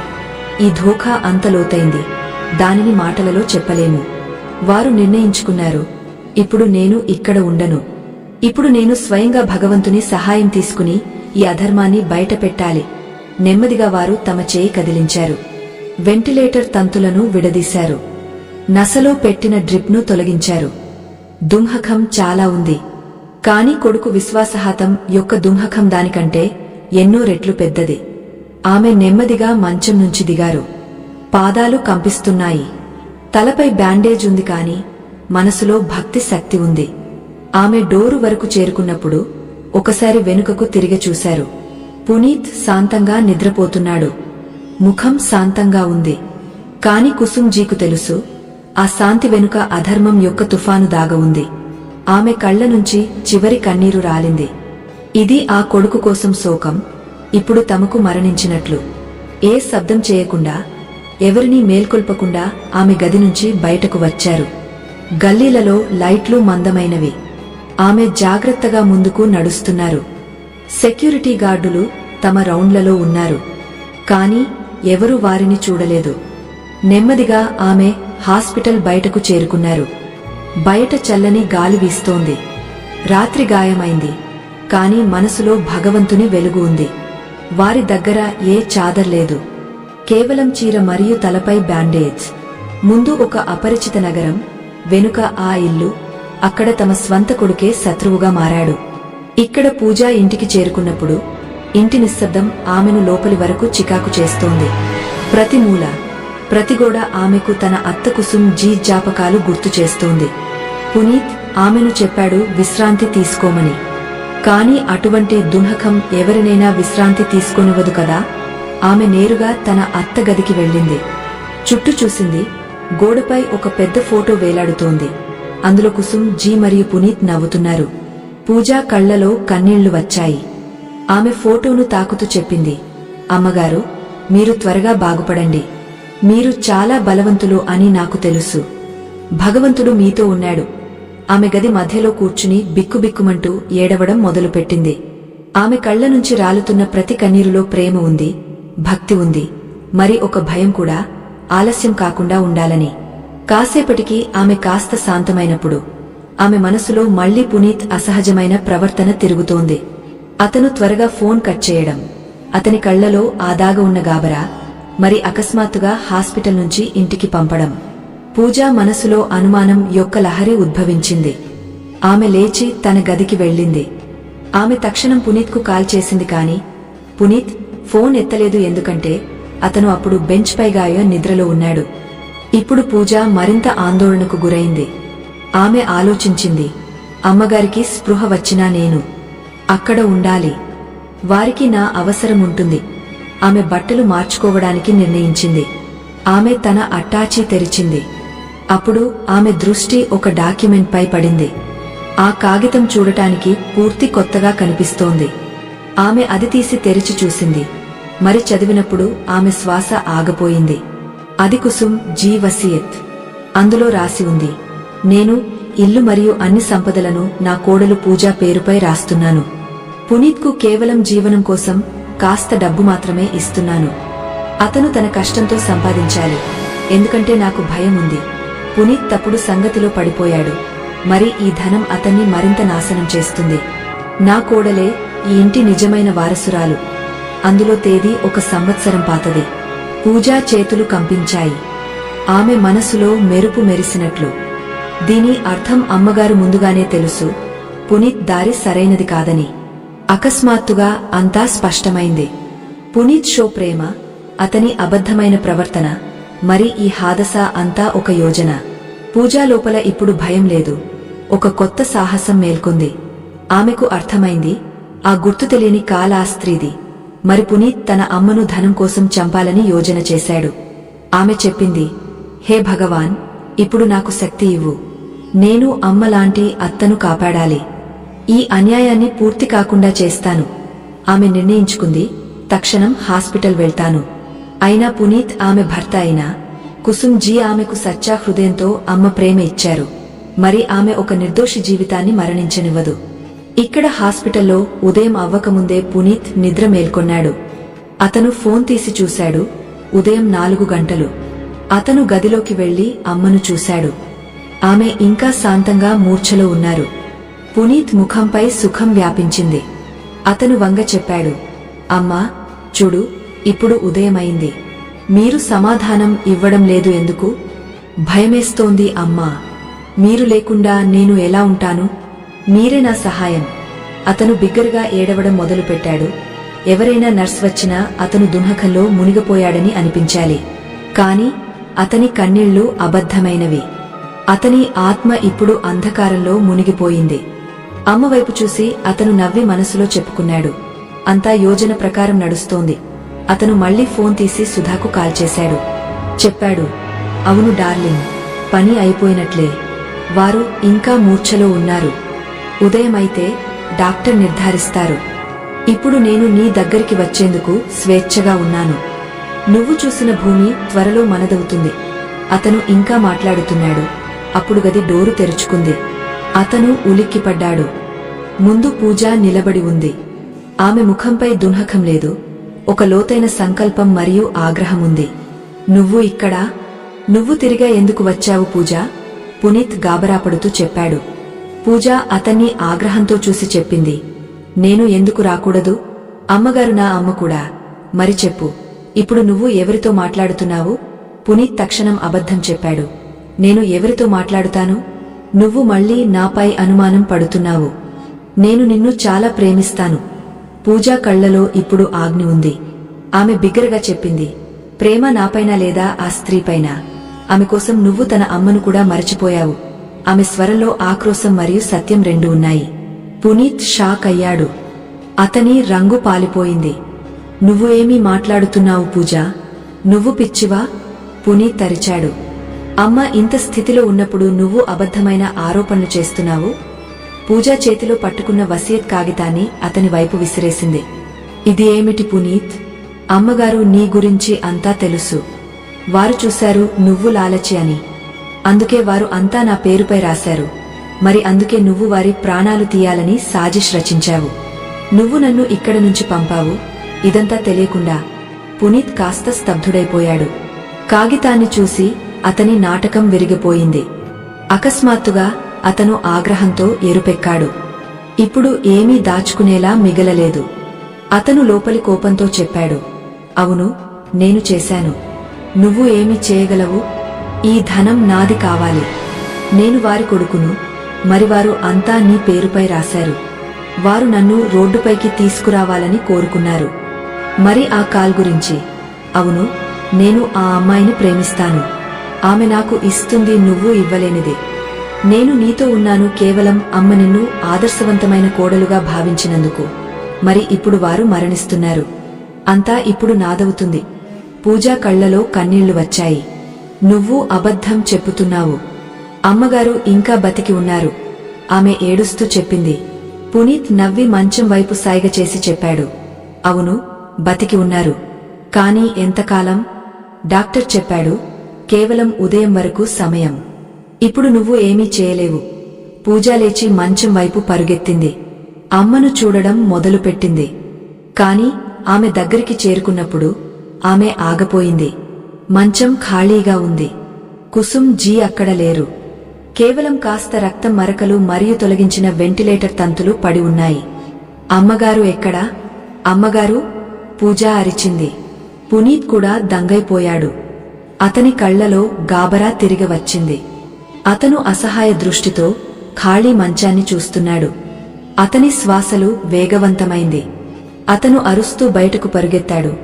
Doctor, doctor! మరి నర్సులను పిలిచాడు. హాస్పిటల్లో హడావిడి మొదలైంది. సెక్యూరిటీ కెమెరాలను పరిశీలించారు. కాసేపటికి ఒక సెక్యూరిటీ గార్డ్ పరుగెత్తుకుంటూ వచ్చి చెప్పాడు, సాబ్, మేము కెమెరాలు చూశాం. రాత్రి సుమారు 2 గంటలకు ఒక మహిళ, మరియు అది మయూరోగలాగా కనిపిస్తోంది, నెమ్మదిగా హాస్పిటల్ నుంచి బయటకు వెళుతున్నట్లు కనిపిస్తోంది. ఇది విని పునీత్ ఆత్మ కంపించింది. బహుశా అమ్మ అంతా విని ఉంటారు. అతని సమస్త సాజిష్ విఫలమైంది. అతను తన అమ్మను వెతకాలనుకున్నాడు, వారిని కనుగొనాలనుకున్నాడు, సత్యం ఎవరికీ తెలియకుండా. అప్పుడు పూజ పెద్ద నిర్ణయం తీసుకుంది. ఆమె నేరుగా లేచి పునీత్ ముందు నిలబడి, ఆమె స్వరంలో ఇప్పుడు శాంతమైన కాని దృఢమైన ఆగ్రహం ఉంది. ఇప్పుడు చాలు పునీత్, నువ్వు నా విశ్వాసాన్ని విరిచావు. మరి అతి పెద్ద విషయం, నువ్వు అమ్మగారి హత్య సాజిష్ రచించావు. నువ్వు అమ్మను ధోఖా చేశావు. ఇప్పుడు నేను మౌనంగా ఉండను. నేను అన్ని సాక్ష్యాలు సేకరించి పోలీసుల దగ్గరికి వెళ్తాను. పునీత్ పిచ్చితనంలో పూజ చేయి పట్టుకున్నాడు. నువ్వు అలా చేయవు పూజ. నేను నీ భర్తను. మన గురించి ఆలోచించు. భర్త? పూజ దుంహకంతో చెప్పింది. తన అమ్మను డబ్బు కోసం చంపాలని ప్రయత్నించినవాడు ఎవరి భర్త కాడు. నువ్వు నన్ను ధోఖా చేశావు. పునీత్ ఆమెను వెళ్లకుండా ఆపాలని ప్రయత్నించాడు. కాని పూజ ఇప్పుడు ఆ బలహీన కోడలు కాదు. ఆమె బయటకు వచ్చి తక్షణం టాక్సీ పిలిచింది. ఆమెకు తెలుసు, పునీత్ ఇప్పుడు మొదట ఆ సుధా దగ్గరికి వెళ్తాడు. ఆమెతో కలిసి సాజిష్ రచించాడు. మరి మిత్రులారా, కథ ఒక పెద్ద రహస్యం బయటపడిన తర్వాత ఒక కొత్త సంఘర్షణ మలుపుపై నిలిచింది. పునీత్ ముఖం వాడిపోయింది. పూజ చేతిలో ఇప్పుడు వసియత్ కాగితముంది. మరికుసుమ్ జీ అంధకారమైన రాత్రిలో హాస్పిటల్ నుంచి ఒంటరిగా వెళ్లిపోయారు. ఇప్పుడు ప్రశ్న ఇది: సుధా ఎవరు? ఆమె కోసం పునీత్ ఇదంతా చేశాడు. పూజ ఏమి చేయగలదు? మరికుసుమ్ జీ ఎక్కడికి వెళ్లారు? రండి, ముందుకు కథలో తెలుసుకుందాం. జీవితం యొక్క నియమం చాలా కఠినమైంది. ఎవరైతే ప్రేమ పునాదిపై అబద్ధం మహలు నిర్మిస్తారో అది ఒక్క గట్కాలో కూలిపోతుంది. పునీత్ ఆలోచించాడు, అతను సాక్ష్యాలను తుడిచేశానని. అతను తెలియదు, అతి పెద్ద సాక్ష్యం అతని అమ్మే. ఆమె తన చెవులతో అతని క్రూరత్వాన్ని విన్నారు. టాక్సీ వెనుక సీటుపై కూర్చున్న పూజ కళ్ల నుంచి కన్నీళ్లు నిరంతరం రాలుతున్నాయి. కాని ఆ కన్నీళ్లు వెనుక ఇప్పుడు కేవలం దున్హక మాత్రమే కాదు, ఒక గాయమైన జిద్ మరియు సంకల్పం కూడా ఉంది. ఆమె మనసులోనే కీవిగా నిర్ణయించుకుంది, ఇప్పుడు సత్యాన్ని బయటకు తీసుకురావాలి. దానికి ఏమైనా చేయాలి. ఆమె త్వరగా తన ఫోన్ తెరిచి గ్యాలరీలో దాగవున్న కెమెరా రికార్డింగ్ చూసింది. అందులో స్పష్టమైన స్వరం ఉంది. అవును డార్లింగ్, పని అయిపోయినట్లే. ఉదయమైతే డాక్టర్ కన్ఫర్మ్ చేస్తారు. ఇప్పుడు నేను నీ దగ్గరికి వచ్చేందుకు ఫ్రీని. నువ్వు చూసిన భూమి త్వరలో మనదవుతుంది. పూజ పెదవులు కంపించాయి, కాని ఆమె కళ్లలో దృజత్వముంది. ఇది ఎవరు? తర్వాత ఆమె మనసులో అకస్మాత్తుగా ఒక ఆలోచన వచ్చింది. కాదు, ఇది అదే కాదా? పునీత్ ఆఫీసులో పనిచేసే ఆమె. అవును, అదే. ఇక్కడ హాస్పిటల్ గదిలో పునీత్ ముఖం మారిపోయింది. ఇప్పుడు అతనిపై మందమైన నవ్వు ఉద్భవించింది. అది ఉపశమనం కాదు, యోజన సూచన. అతను ఆలస్యం చేయకుండా హాస్పిటల్ కౌంటర్ వద్ద బిల్ చెల్లించాడు. బిల్ చెల్లించిన తర్వాత హాస్పిటల్ నుంచి బయటకు వచ్చి నేరుగా సుధా ఇంటివైపు కారు నడిపాడు. కారు నడుపుతుంటే కూడా అతని నుదుటు చెమటతో తడిసిపోయింది. అతను గొణుగుతూ వెళ్తున్నాడు. అమ్మ అంతా విని ఉంటే అంతా నాశనమవుతుంది. అలా కాదు, వారిని కనుగొని తిరిగి తీసుకురావాలి. పూజా టాక్సీ ఇప్పుడు ఇంటి దిశగా వెళుతోంది. ఆమె మనసు మళ్లీ మళ్లీ చెబుతోంది, అమ్మగారు సురక్షితంగా ఉండాలి. మరి ఈసారి సాక్ష్యాలతో పునీత్ మరియు ఆ అమ్మాయి అసలియత్ను ప్రపంచానికి చూపిస్తాను. మరుసటి 7 రోజులు పునీత్కు నరకం లాంటివి. రాత్రి అతను ఇంటికి వచ్చినప్పుడు ఇంటి రౌనక్ మాయమైంది. పూజ శాంతంగా ఉంది. ఆమె కళ్లలో ఒక కీవి ఉంది. ఆమె కేవలం సరైన సమయం కోసం ఎదురు చూస్తోంది. పునీత్ వార్తాపత్రికలలో అబద్ధమైన ప్రకటనలు ఇచ్చాడు. పోలీసుల ముందు ఎలుగు ఆకులు రాల్చాడు. కాని పూజాకు తెలుసు, ఇదంతా అతని చతురత. పూజ ఆ 7 రోజులను సద్వినియోగం చేసింది. ఆమె వసియత్ను సురక్షితంగా దాచింది మరియు పునీత్ ఫోన్ రికార్డులను పరిశీలించాలని నిర్ణయించింది. ఆమె ఆ గుర్తు తెలియని కాల్ నంబర్ను ట్రాక్ చేయాలని ప్రయత్నించింది. మరి చివరికి ఆమె అనుమానం సరైనదే అని తేలింది. ఆ నంబర్ వేరే ఎవరిది కాదు, అతని ఆఫీసు సహకారి సుధాది. సుధా అదే పునీత్ను ఎప్పుడూ ఎక్కువ డబ్బు మరియు ఆడంబరమైన జీవితం జీవించాలని ప్రోత్సహిస్తుంది. మరుసటి రోజు సాయంత్రం పునీత్ ఫోన్ మోగినప్పుడు పూజా దృష్టి కూడా అక్కడే ఉంది. పూజా లోపల ఇప్పుడు ఆగ్రహం జ్వాల రగిలిస్తోంది. ఇక్కడ పునీత్ ఫోన్పై మాట్లాడుతూ నెమ్మదిగా చెప్పాడు, సుధామాయ్, నేను ఇప్పుడే బయలుదేరుతున్నాను. నువ్వు ఆందోళన పడకు, నేను త్వరలో చేరుకుంటాను. అతను తన కారు తీసి ఇంటి నుంచి బయలుదేరాడు. కారు మోడి నగరం మూలకు వెళ్లాడు. అక్కడ సుధా ఫ్లాట్ ఉంది.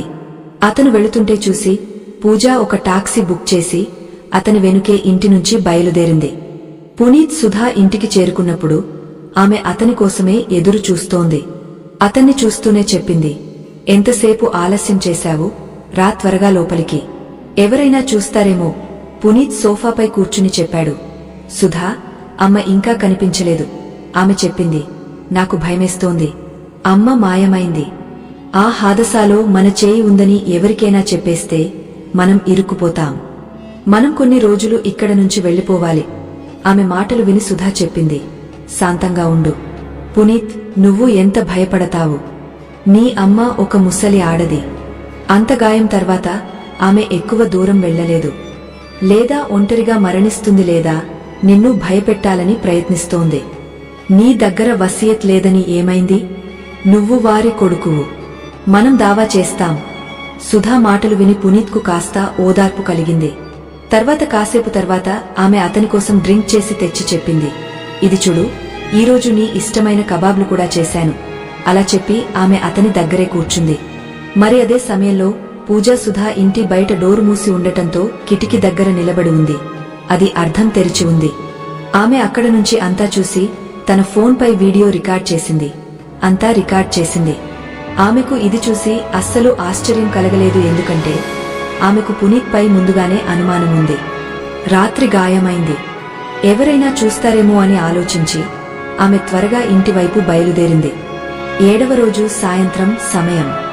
పునీత్ ఇంటి లివింగ్ రూంలో కూర్చున్నాడు, అలసి మరియు ఆందోళనగా. పూజా వంటగదిలో పని చేస్తోంది. కాని ఆమె మొత్తం శ్రద్ధ తన అత్తవైపు. అమ్మగారు ఎక్కడ ఉంటారు? పునీత్ మరియు పూజా మధ్య ఇప్పుడు అంతా అంతరించిపోయింది. ముందులాగా ఏమీ లేదు. అప్పుడు డోరుపై మందమైన టక్ టక్ శబ్దం. పునీత్ లేచి డోరు తెరిచాడు. ముందు ఉన్న దృశ్యం చూసి అతను స్తబ్దుడైపోయాడు. ముందు అతని అమ్మ కుసుమ్ జీ నిలబడి ఉన్నారు. ఆమె ముందు కంటే మరింత బలవంతంగా కనిపిస్తున్నారు. తలపై ఇప్పుడు కేవలం చిన్న బ్యాండేజ్. కాని ఆమె కళ్లలో ఉన్న ఆగ్ని పునీత్ను భస్మం చేయడానికి చాలు. ఆమె ముఖంపై పీడ లేదు. ఒక అద్భుతమైన శాంతి మరియు నిర్ణయముంది. పునీత్ నోటి నుంచి ఏ స్వరం రాలేదు. అతను గగుర్పాటుగా చెప్పాడు, అమ్మా, మీరు ఎక్కడ ఉన్నారు? నేను ఎంత ఆందోళన పడ్డాను. పునీత్ ఆ అబద్ధమైన ప్రేమ మాట ఒక్కటి కూడా చెప్పాలనుకున్నప్పుడు కుసుమ్ జీ ముందుకు వచ్చి ఒక బలమైన తమాషా పునీత్ బుగ్గపై జడివేశారు. ఆ శబ్దం మొత్తం ఇంట్లో మారుమోగింది. పునీత్ పట్కాతో వెనుకకు తప్పుకున్నాడు. అతని బుగ్గపై 5 వేళ్ల నిశానాలు పడ్డాయి. అతను పూర్తిగా ఆశ్చర్యపోయాడు. జాగ్రత్త, జాగ్రత్త, ఒక్క మాట కూడా చెప్పావంటే. కుసుమ్ జీ స్వరం అంత బిగ్గరగా మరియు చల్లగా ఉంది. పునీత్ కంపించాడు. చాలా అయింది ఈ నాటకం. ఈ ఎలుగు కన్నీళ్లు. నువ్వు ఆలోచిస్తున్నావు నేను ఇంకా ఆ మాసూమ్ అమ్మను. నువ్వు అబద్ధమైన ప్రేమతో ఫుసలాడగలవు అని. అది నీ తప్పు. తర్వాత కాస్త ఆగ చెప్పారు. బయటకు వెళ్ళు నా ఇంటి నుంచి ఇప్పుడే, లేదంటే నాకంటే చెడ్డవాడు ఎవరు ఉండరు. నేను అంతా తెలుసు. పునీత్ అర్థం చేసుకున్నాడు. అతని అమ్మ అంతా విన్నారు. అతని ఆట అంతా అయిపోయింది. భయం మరియు కోపం మిశ్రమం అతన్ను పూర్తిగా మార్చేసింది. పునీత్ ఇప్పుడు తన నిజమైన రూపంలో వచ్చి కోపంతో చెప్పాడు, మీకు అంతా తెలిసిపోయిందంటే మీరు ఎందుకు ఈ ఇంటి నుంచి వెళ్లిపోకుండా ఉన్నారు? అవును, నేను జీ కొన్నాను. మరి మీ ధనం నాది. మీరు నాకు ఎందుకు ఇవ్వలేదు? మీరు అంతా ఈ పూజా పేరుపై రాశారు. ఎందుకు? పూజ ఇదంతా వంటగది డోరు వద్ద నిలబడి వింటోంది. ఆశ్చర్యపోయింది. ఆమెకు తెలుసు తన భర్తకు సుధాతో సంబంధముందని, అతను లాలచివాడని. కాని అతను ఇంతవరకు పడిపోతాడని, తన అమ్మ ముందు బహిరంగంగా ఇలా చెప్పుతాడని ఆలోచించలేదు. పూజా హృదయం దున్హకంతో బద్దలైంది. ఆమె ధైర్యం సమీకరించి చెప్పింది, చాలు పునీత్, నీకు సిగ్గు రావాలి. తన స్వంత అమ్మను చంపాలని ప్రయత్నించావు. నువ్వు ఇంత పడిపోతావని నేను ఎప్పుడూ ఆలోచించలేదు. నువ్వు మనిషివి కావు. పునీత్కు పూజా మాటలు బాణాల్లా తగలాయి. అతని అంతా కోపం పూజాపైకి మళ్ళింది. అతను పరుగెత్తుకుంటూ పూజా వైపు చేయి ఎత్తాడు. నువ్వు ఎవరివి నాకు చెప్పేది? పునీత్ పూజాను తమాషా కొట్టబోతున్నప్పుడు అకస్మాత్తుగా కుసుమ్ జీ తుఫానులాగా ముందుకు వచ్చారు. ఆమె పునీత్ చేయిని మధ్యలోనే పట్టుకున్నారు. పునీత్ కళ్లలో భయంకరమైన కోపముంది. నువ్వు ఎలా ధైర్యం చేస్తావు? కుసుమ్ జీ తన కొడుకు చేయిని గట్కా ఇచ్చి మరుసటి క్షణం మరొక బలమైన తమాషా పునీత్ మరో బుగ్గపై జడివేశారు. ఈసారి శబ్దం మరింత బిగ్గరగా ఉంది. ఈ తమాషా కేవలం బుగ్గపై కాదు, అతని అహంకారంపై, అతని లాలచిపై. పునీత్ ఇప్పుడు పూర్తిగా గాబరా పడ్డాడు. అతని ముఖం ఎరుపెక్కింది. అతను పూర్తిగా బౌఖలా పడ్డాడు. అతను కుసుమ్ జీని ధక్కేసి బయటకు పంపాలని కోరుకున్నాడు. అమ్మా, మీరు ఏమి చేస్తున్నారు? మీరు నన్ను కొడుతున్నారా? పునీత్ పిచ్చివాడిలా అరిచాడు. పునీత్ ఇంకేమైనా చేయబోతున్నాడు. అంతలోనే బయట రోడ్డుపై పోలీసు కారు బిగ్గరగా సైరన్ మోగింది. పునీత్ అర్థం చేసుకున్నాడు. ఆ సైరన్ వేరే ఎవరికోసం కాదు, అతని కోసం. అతని అమ్మ ఇదంతా యోజన చేశారు. ఆమె ఒంటరిగా రాలేదు. పునీత్ డోరు వైపు పరుగెత్తాలని ప్రయత్నించాడు. కాని అప్పటికీ ఆలస్యమైంది. డోరు తెరుచుకునే శబ్దం వచ్చింది మరియు యూనిఫాం ధరించిన ఇన్స్పెక్టర్ తన 2 సిపాయిలతో ఇంటి లోపలికి వచ్చాడు. పునీత్ కుమార్, మీ పేరా? మేము మిమ్మల్ని ప్రాణాంతకమైన దాడి మరియు హత్యా ప్రయత్నం ఆరోపణలో అరెస్ట్ చేస్తున్నాం. దాడి సాక్ష్యం మరియు మీ సుధాతో సాజిష్ సాక్ష్యం మా దగ్గర ఉంది, ఇన్స్పెక్టర్ కైన స్వరంలో చెప్పాడు. పునీత్ పాదాలు స్తబ్దమైపోయాయి. అతను నమ్మలేకపోతున్నాడు. అతని బలమైన ఆట ఇంత సులభంగా అయిపోయిందని. సిపాయిలు పునీత్ను పట్టుకున్నప్పుడు పునీత్ క్రింద పడిపోయాడు. అతను తన చివరి ఆయుధాన్ని ఉపయోగించాడు. అది అతని అబద్ధమైన కన్నీళ్లు. అమ్మా! పునీత్ కుసుమ్ జీ వైపు చూసి అబద్ధమైన కన్నీళ్లు రాల్చడం మొదలుపెట్టాడు. అతను తెలుసు అమ్మ హృదయం బలహీనమని. అమ్మా, నన్ను కాపాడు. నన్ను క్షమించు. నేను తప్పుడు దారిలో పడిపోయాను. మళ్ళీ అలా చేయను. ప్లీజ్ అమ్మా, నన్ను ఈ వాళ్ల నుంచి కాపాడు. నేను మీ కొడుకుని. మొత్తం ఇల్లు పునీత్ డ్రామాతో మారుమోగుతోంది. పూజా కళ్లలో కూడా కన్నీళ్లు ఉన్నాయి. కాని ఈ కన్నీళ్లు పునీత్ కోసం కావు, కుసుమ్ జీ దున్హకం కోసం. కుసుమ్ జీ ఒక క్షణం తన కొడుకు వైపు చూశారు. ఆమె పునీత్ కళ్లలోకి చూశారు. అక్కడ క్షమాపణ లేదు, కేవలం బచావ్ కోరిక ఉంది. ఆమెకు తన కొడుకు పట్ల చాలా దున్హకం కలిగింది. కాని ఆమెకు తెలుసు, ఈరోజు వారు మాఫ్ చేస్తే రేపు అతను మరొకరి ప్రాణాలు తీస్తాడు లేదా పూజా జీవితాన్ని నాశనం చేస్తాడు. కుసుమ్ జీ నెమ్మదిగా తన ముఖాన్ని పునీత్ వైపు నుంచి తిప్పారు. ఆమె స్వరం శాంతంగా ఉంది, కాని ప్రతి మాట ఇనుములాగా బలంగా ఉంది. తీసుకువెళ్ళండి ఇన్స్పెక్టర్ సాబ్. ఇతన్ని నా దృష్టి నుంచి తీసుకువెళ్ళండి. ఇది ఇప్పుడు నా కొడుకు కాదు. ఇది అమ్మ ప్రేమ మరియు విశ్వాసాన్ని డబ్బు కోసం అమ్మేసింది. ఇతని స్థానం ఈ ఇంట్లో లేదు. పోలీసు పునీత్ను పట్టుకుని బయటకు తీసుకువెళ్లారు. పునీత్ కోపం మరియు దున్హకంతో అరుస్తున్నాడు. కాసేపటికి సైరన్ శబ్దం కూడా దూరమైంది. సుధాను కూడా అరెస్ట్ చేశారు. మరి ఇదంతా కుసుమ్ జీ మరియు పూజ ఆలోచనాత్మక చర్య. పూజ పోలీసు స్టేషన్కు వెళ్లి అన్ని సాక్ష్యాలు చూపించింది. మరి కుసుమ్ జీ కూడా అంతా స్పష్టంగా చెప్పారు, ఎలా అతను తన అమ్మను చంపాలని ప్రయత్నించాడని. ఇంట్లో ఇప్పుడు మళ్లీ సన్నాటా వ్యాపించింది. కాని ఈ సన్నాటా భయంకరమైంది కాదు, శాంతమైన మరియు పవిత్రమైంది. సత్యం జయించిన తర్వాత శాంతి. పూజ నేలపై కూర్చుని ఏడుస్తోంది. ఆమె కన్నీళ్లు వివాహం విరిగిపోయిన దున్హకం, ప్రేమ మరణించిన దున్హకం, సత్యం బయటపడిన దున్హకం. కుసుమ్ జీ వెళ్లి నెమ్మదిగా పూజాను లేపారు. ఆమె పూజా ముఖాన్ని తమ చేతులలోకి తీసుకున్నారు. పూజా కుసుమ్ జీ ఒడిలో వాలి ఏడ్చేసింది. అమ్మగారు, ఇదంతా ఎందుకు జరిగింది? పూజ ఏడుస్తూ అడిగింది. కుసుమ్ జీ పూజాను గట్టిగా హత్తుకున్నారు. ఈ హత్తుకోవడం కోడలు మరియు అత్తది కాదు, 2 బాధిత మనుషులది. ఇప్పుడు ఒకరికొకరు సహాయం అవుతున్నారు.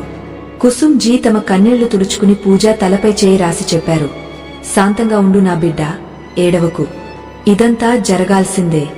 అబద్ధాన్ని అంతం చేయాల్సిందే. ఆమె పూజాను ఒడిలోకి తీసుకున్నారు. తర్వాత నెమ్మదిగా చెప్పారు, మరి ఆ మాటలు ఈ కథ యొక్క చివరి మరియు అతి పెద్ద సత్యం. నువ్వు ఒంటరివి అని అనుకోకు. నువ్వు ఈ ఇంటిని సచ్చా ప్రేమతో సంపాదించావు.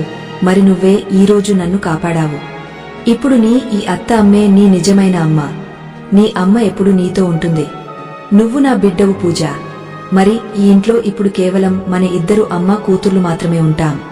మన 2 కలిసి ఈ ఇంటిని మళ్లీ ప్రేమ మరియు సత్యం పునాదిపై నిర్మిస్తాం. పూజా కళ్ల నుంచి చివరిసారి కన్నీళ్లు రాలాయి. ఈ కన్నీళ్లు దున్హకానికి కావు, ఒక కొత్త సచ్చా సంబంధం జన్మకు. ఆమె అత్త అమ్మ ఈరోజు ఆమెను తన కూతురుగా భావించింది. ఇప్పుడు వారి జీవితంలో సంతోషాలే సంతోషాలు. ఇక్కడ జైలు గదిలో చుట్టూ అంధకారం మరియు నిశ్శబ్దం. కేవలం ఇనుప సలఖాల నుంచి వచ్చే మందమైన వెలుగు పునీత్ ముఖంపై పడుతోంది. అతని జుట్టు చిందరవందరగా, వాపు కళ్ళు అలసిన శరీరం నుంచి స్పష్టంగా కనిపిస్తోంది. గత కొన్ని రోజులలో అతను శాంతిరాత్రి గడపలేదు. పునీత్ నేలపై కూర్చున్నాడు. అతని తలపై చేతులు ఉన్నాయి. అతని పెదవులు కంపిస్తున్నాయి, మరి కళ్ల నుంచి నిరంతరం కన్నీళ్లు రాలుతున్నాయి. అతను గొణుగుతున్నాడు. నేను ఏమి చేశాను అమ్మా? నేను మిమ్మల్నే గాయపరిచాను. పూజ, నేను నీ విశ్వాసాన్ని విరిచాను. నేను అంతా నాశనం చేశాను. అంతా.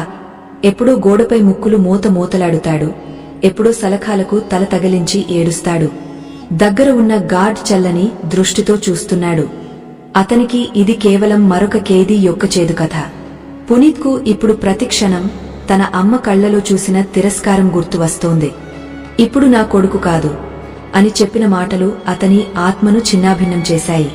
కాస్ ఆ రోజు నేను లాలచిలో అంధుడిని కాకుండా ఉంటే, కాస్ సుధా బహకావాలో పడకుండా ఉంటే, ఈరోజు నా ఇల్లు ఉండేది, అమ్మ ద్వాలు నాతో ఉండేవి, మరి పూజ కూడా నాతో ఉండేది. కాని ఇప్పుడు అంతా అయిపోయింది. సత్యం బయటపడింది. సంబంధాలు విరిగిపోయాయి. మరి నా పేరు శాశ్వతంగా అపరాధుల జాబితాలో నమోదైంది. కళ్ల నుంచి కన్నీళ్లు రాలుతూ అతను చెప్పాడు, ప్రేమ మరియు ధనం రెండూ కోల్పోయాను నేను. ఇప్పుడు మిగిలింది కేవలం ఒంటరితనం మరియు నా పశ్చాత్తాపం. బయట ఉదయం కిరణాలు వికసిస్తున్నాయి.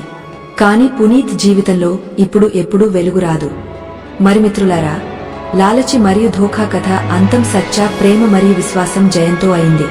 పునీత్ ఆలోచించాడు ప్రేమ నాటకం చేసి ధనం సంపాదిస్తానని. కాని అతను మరచిపోయాడు అతి పెద్ద ధనం సంబంధాలలో ఉంటుందని. కుసుమ్ జీ మరియు పూజా బంధం ఒక అబద్ధమైన సంబంధం విరిగిన తర్వాత మరింత బలపడింది. పునీత్ కాయరత్వం మరియు లాలచి అతన్ని జైలుకు చేర్చింది. కాని కుసుమ్ జీ మరియు పూజా సాహసం, వారి ప్రేమ మరియు సత్యం శక్తి ఎప్పుడూ ఇంట్లో మరియు సంబంధాలలో వెలుగును నిలబెట్టింది. జీవితంలో కష్టాలు ఎంత ఉన్నా అబద్ధం మరియు ఛలం నుంచి ఎప్పుడూ శాశ్వత విజయం రాదు. నిజమైన ధనం, నిజమైన శక్తి మరియు నిజమైన సంతోషం కేవలం ప్రేమ, విశ్వాసం మరియు ఈమాందారిలో ఉంటుంది. మిత్రులారా, ఈ సంపూర్ణ కథ ద్వారా మనం కార్తీక మాసం యొక్క ఆ 3 సీఖ్లను తెలుసుకుందాం. ఏ సాధారణ మనిషి తన జీవితంలో అనుసరిస్తే ఎప్పుడూ దున్హకం రాదు. అయితే మిత్రులారా, మీ విలువైన సమయాన్ని వృధా చేయకుండా ఆ 3 సీఖ్లను తెలుసుకుందాం. మొదటి సీఖ్ ఇది: మనిషి తన లాలచి, మోహం మరియు అహంకారం వెనుక పరుగెత్తినప్పుడు అతను తన లోపలి వెలుగును స్వయంగా ఆర్పేస్తాడు. పునీత్ లాగా ధనం మరియు భూమి కోసం తన స్వంత అమ్మను ధోఖా చేసినట్లు, మనిషి తన స్వార్థం కోసం ప్రేమ, కర్తవ్యం మరియు స్నేహాన్ని త్యజించినప్పుడు అతని పతనం నిశ్చయం. ఇది సంసారంలో అతి పెద్ద పాపం. మనకు జన్మనిచ్చిన వారికి, మనకు భగవంతుని రూపంలో జీవిత ఆశీర్వాదం ఇచ్చిన వారికి ధోఖా మరియు విశ్వాసఘాతం చేయడం. పునీత్ మరచిపోయాడు, అమ్మ శాపం అతి భారీది మరియు అమ్మ దున్హకం నేరుగా ఈశ్వరునికి చేరుతుంది. కార్తీక మాసం మనకు ఇదే బోధిస్తుంది. ఎవరైతే తన ఇంటి సంబంధాలను విరిచి కేవలం భౌతిక సుఖాలు మరియు ధనం వెనుక పరుగెత్తుతారో అతను చివరికి అంధకారంలో పడిపోతాడు. భగవంతుడు ఈ పవిత్ర మాసంలో మనకు హెచ్చరిక ఇస్తాడు. సచ్చా ధనం కేవలం సేవ, భక్తి మరియు సచ్చా కర్మలలో ఉంటుంది, బంగారు వెండి మెరుపులలో కాదు. దీపం వెలుగు అంధకారాన్ని తొలగిస్తున్నట్లు ఈమాందారి మరియు ధర్మం వెలుగు మన జీవిత భ్రమలు మరియు లోభాన్ని తొలగిస్తుంది. రెండవ సీఖ్ ఇది: సత్యం మరియు ధర్మాన్ని ఎంత లోతుగా దాచినా ఒకరోజు అది తన వెలుగుతో స్వయంగా బయటపడుతుంది. కుసుమ్ జీలాగా వారి స్వంత కొడుకు హత్య సాజిష్ రచించినా భగవంతుని కృపతో బతికి ఉన్నారు. ఇది సూచన: సత్య మార్గంపై నడిచేవారికి స్వయంగా భగవంతుడు పక్కన నిలబడతాడు. వారు తమ కొడుకు క్రూరత్వాన్ని విన్నప్పుడు కూడా ప్రతీకారం తీసుకోలేదు. మౌనంగా సమయం ఎదురు చూశారు, ఎందుకంటే వారికి తెలుసు సత్యం యుద్ధం మనిషి చేయడు, భగవంతుడు చేస్తాడు. కార్తీక మాసం మనకు ఇదే బోధిస్తుంది. వ్యక్తి భక్తి మరియు సంయమంతో సత్యాన్ని కాపాడినప్పుడు ఈశ్వరుడు అదృశ్య రూపంలో శక్తి ఇస్తాడు. ఎప్పుడో మన కళ్ళు చూడలేవు, కాని ప్రతి అంధకారం వెనుక భగవంతుని యోజన దాగ ఉంటుంది. ఈ మాసం మనకు గుర్తు చేస్తుంది, అబద్ధం జీవితం ఎంత ఆరామదాయకంగా అనిపించినా అది అంతం ఎప్పుడూ వినాశం. అయితే సత్యం మార్గం కష్టమైంది, కాని అది అంతం శాంతి మరియు మోక్షంలో ఉంటుంది. మూడవ సీఖ్ ఇది: సచ్చా మనసు, ప్రార్థన మరియు భక్తి ఎప్పుడూ వ్యర్థం కాదు. పూజా విశ్వాసం, ఆమె ప్రేమ మరియు సత్యం, అదే ఆమెకు అతి పెద్ద శక్తి అయింది. చుట్టూ అంధకారం ఉన్నప్పుడు, అంతా ఆమెకు వ్యతిరేకంగా ఉన్నప్పుడు కూడా ఆమె తన అమ్మలాంటి అత్తను కాపాడాలని నిర్ణయించుకుంది. ఇదే కార్తీక మాసం యొక్క నిజమైన భావన. భక్తిలో స్థిరంగా ఉండటం. సంసారం ఎంత డగమగినా ఈ మాసంలో మనం దీపాలు వెలిగిస్తాం. ఆ దీపం కేవలం బయటి మాత్రమే కాదు, మన లోపలి విశ్వాసం మరియు ధర్మం ప్రతీక. పూజ చూపించింది, నారి హృదయంలో సత్యనిష్ఠ మరియు కరుణ జ్వలిస్తే ఆమె స్వయంగా మాత లక్ష్మి రూపం అవుతుంది. కార్తీక మాసం మనకు ఇది సందేశమిస్తుంది: భక్తి, సత్యం మరియు సాహసం దీపాలను ఎప్పుడూ ఆరనివ్వకు. ఎందుకంటే ఆ దీపం ఒకరోజు ఆ అంధకారాన్ని తొలగిస్తుంది. అబద్ధం, పాపం మరియు అధర్మం వ్యాపించినది. ఈ మొత్తం కథ సారాంశం ఇది. సంసారంలో ఏ శక్తి ధర్మం మరియు సత్యం కంటే పెద్దది కాదు. ఎవరైతే తమ కర్మలలో అధర్మాన్ని ఎంచుకుంటారో అతను స్వయంగా తన వినాశాన్ని ఆహ్వానిస్తాడు. మరి ఎవరైతే సత్యం, ప్రేమ మరియు ఈశ్వరునిలో విశ్వాసం ఉంచుతారో అతను ఎన్ని తుఫానులు ఎదుర్కొన్నా చివరికి వెలుగుకు తప్పకుండా చేరుకుంటాడు. ఇదే కార్తీక మాసం అతి పెద్ద సందేశం. అంధకారం ఎంత గాయమైనా భగవంతుని వెలుగు ఎప్పుడూ దారి చూపుతుంది. మిత్రులారా, ఈ కథ ఇక్కడ అంతం కాదు. ఇంకా మనం తెలుసుకోవాలి. కార్తీక మాసంలో ఈ 3 వస్తువులు దానం చేస్తే వృద్ధాప్యంలో ఎప్పుడూ దుఃఖం రాదని. మిత్రులారా, కార్తీక మాసం పేరు వినగానే మనసులో ఒక వేరు శాంతి దిగ వస్తుంది. ఈ మాసం అంతే. అందులో చిన్న చిన్న కర్మలు కూడా పెద్ద ఫలితాలు ఇస్తాయి. మన ఋషులు చెప్పారు, కార్తీక మాసంలో చేసిన దానం, ఇచ్చిన భోజనం మరియు నీటిలో అర్పణం పాత పాపాలను కడిగే జీవితంలో సుఖ మరియు శాంతిని తెస్తాయి. ఈరోజు నేను మీకు ఒక సచ్చా కథ మరియు 3 దీర్ఘ అనుభవాలు పంచుకుంటాను. 3 అటువంటి దానాలు మనసు, శ్రద్ధ మరియు నిత్య నియమంతో చేస్తే వృద్ధాప్యంలో దుఃఖం రాదు. కథలో రియా పేరు తీసుకుంటాను, ఎందుకంటే ప్రతి కథలో ఒక జీవి లాంటి పాత్ర ఉండాలి, మనం అనుసంధానం చేసుకోవడానికి. గుర్తుంచుకోండి, ఈ కథ సరళ భాషలో ఉంది, మరి ప్రతి మాటలో భక్తిరసం నిండి ఉంది. దయచేసి దీనిని చివరి వరకు వినండి. అధూరమైన కథలో సీక్ అధూరమే ఉంటుంది. రియా ఒక సాధారణ అమ్మాయి. ఆమె కుటుంబం చిన్నది. బాల్యంలో ఆమె తన తల్లిదండ్రుల కోసం చాలా త్యాగాలు చూసింది. కాలంతో రియా కూడా కష్టపడి విజయ మార్గంలో నడిచింది. కాని ఆమె ఎప్పుడూ భయపడేది, వృద్ధాప్యంలో నా మరియు నా తల్లిదండ్రులు ఏమవుతారు అని. ఒకరోజు ఆమె తన గ్రామం వృద్ధ పండిత్ను అడిగింది. పండిత్ చెప్పాడు, కార్తీక మాసం. ఈ మాసంలో 3 రకాల దానాలు ఉన్నాయి. అవి వృద్ధాప్యాన్ని సుఖకరంగా చేస్తాయి. కాని ఈ దానాలు షోకు కాదు, నియమం, శ్రద్ధతో చేయాలి. రియా సమాచారం కోరింది. మరి పండిత్ నెమ్మదిగా 3 విషయాలు చెప్పాడు. 1 తులసి గౌరవం మరియు తులసి సంబంధిత దానం, 2 దీపం లేదా నెయ్యి దానం, 3 అన్నం మరియు జీవులు, గోవు లేదా భిక్షువు దానం. పండిత్ చెప్పాడు, ఈ 3 సరైన క్రమం మరియు సరైన భావనే ఫలితం ఇస్తుంది. రియా వాటిని పూర్తి మనసుతో చేసింది. ఇప్పుడు నేను ప్రతి దానం కథ మరియు విధానాన్ని వివరంగా చెప్తాను. రియా మొదట తులసి దానం మరియు సేవ నేర్చుకుంది. తులసి కేవలం ఒక మొక్క కాదు, అది దేవి తులసి అని భావిస్తారు. ఒక గ్రామంలో ఒక ముసలి స్త్రీ ఉండేది, సుధా అని. ఆమెకు తీవ్ర దారిద్ర్యం. సుధా కొడుకు నగరానికి వెళ్లి తిరిగి రాలేదు. సుధా ఇంట్లో తులసి మొక్కలేదు.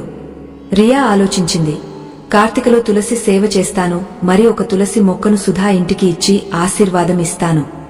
ఆమె చిన్న చిన్న పాత్రలలో తులసి మొక్కలు కొన్నది. ప్రతిరోజు ఉదయం మరియు సాయంత్రం నీరు పోసింది, మాల వేసింది, ఆకులను భక్తి భావంతో తాకింది. మరి సుధా ఇంటి ముందు చబుత్రాపై పెట్టింది. ప్రజలు అడిగారు, ఎందుకు చేస్తున్నావు? రియా చెప్పింది, కార్తీక సమయం. ఈ మొక్క ఇంటి భాగ్యాన్ని పెంచుతుంది. హృదయంతో తులసిని గౌరవించేవాడి ఆయుష్యంలో గౌరవం వస్తుంది. కొన్ని నెలలలో సుధా పైనుంచి కుటుంబ దుర్భాగ్యం తొలగడం మొదలైంది. ఒక పొరుగు రైతు ఆమెకు సహాయం చేయడం మొదలుపెట్టాడు.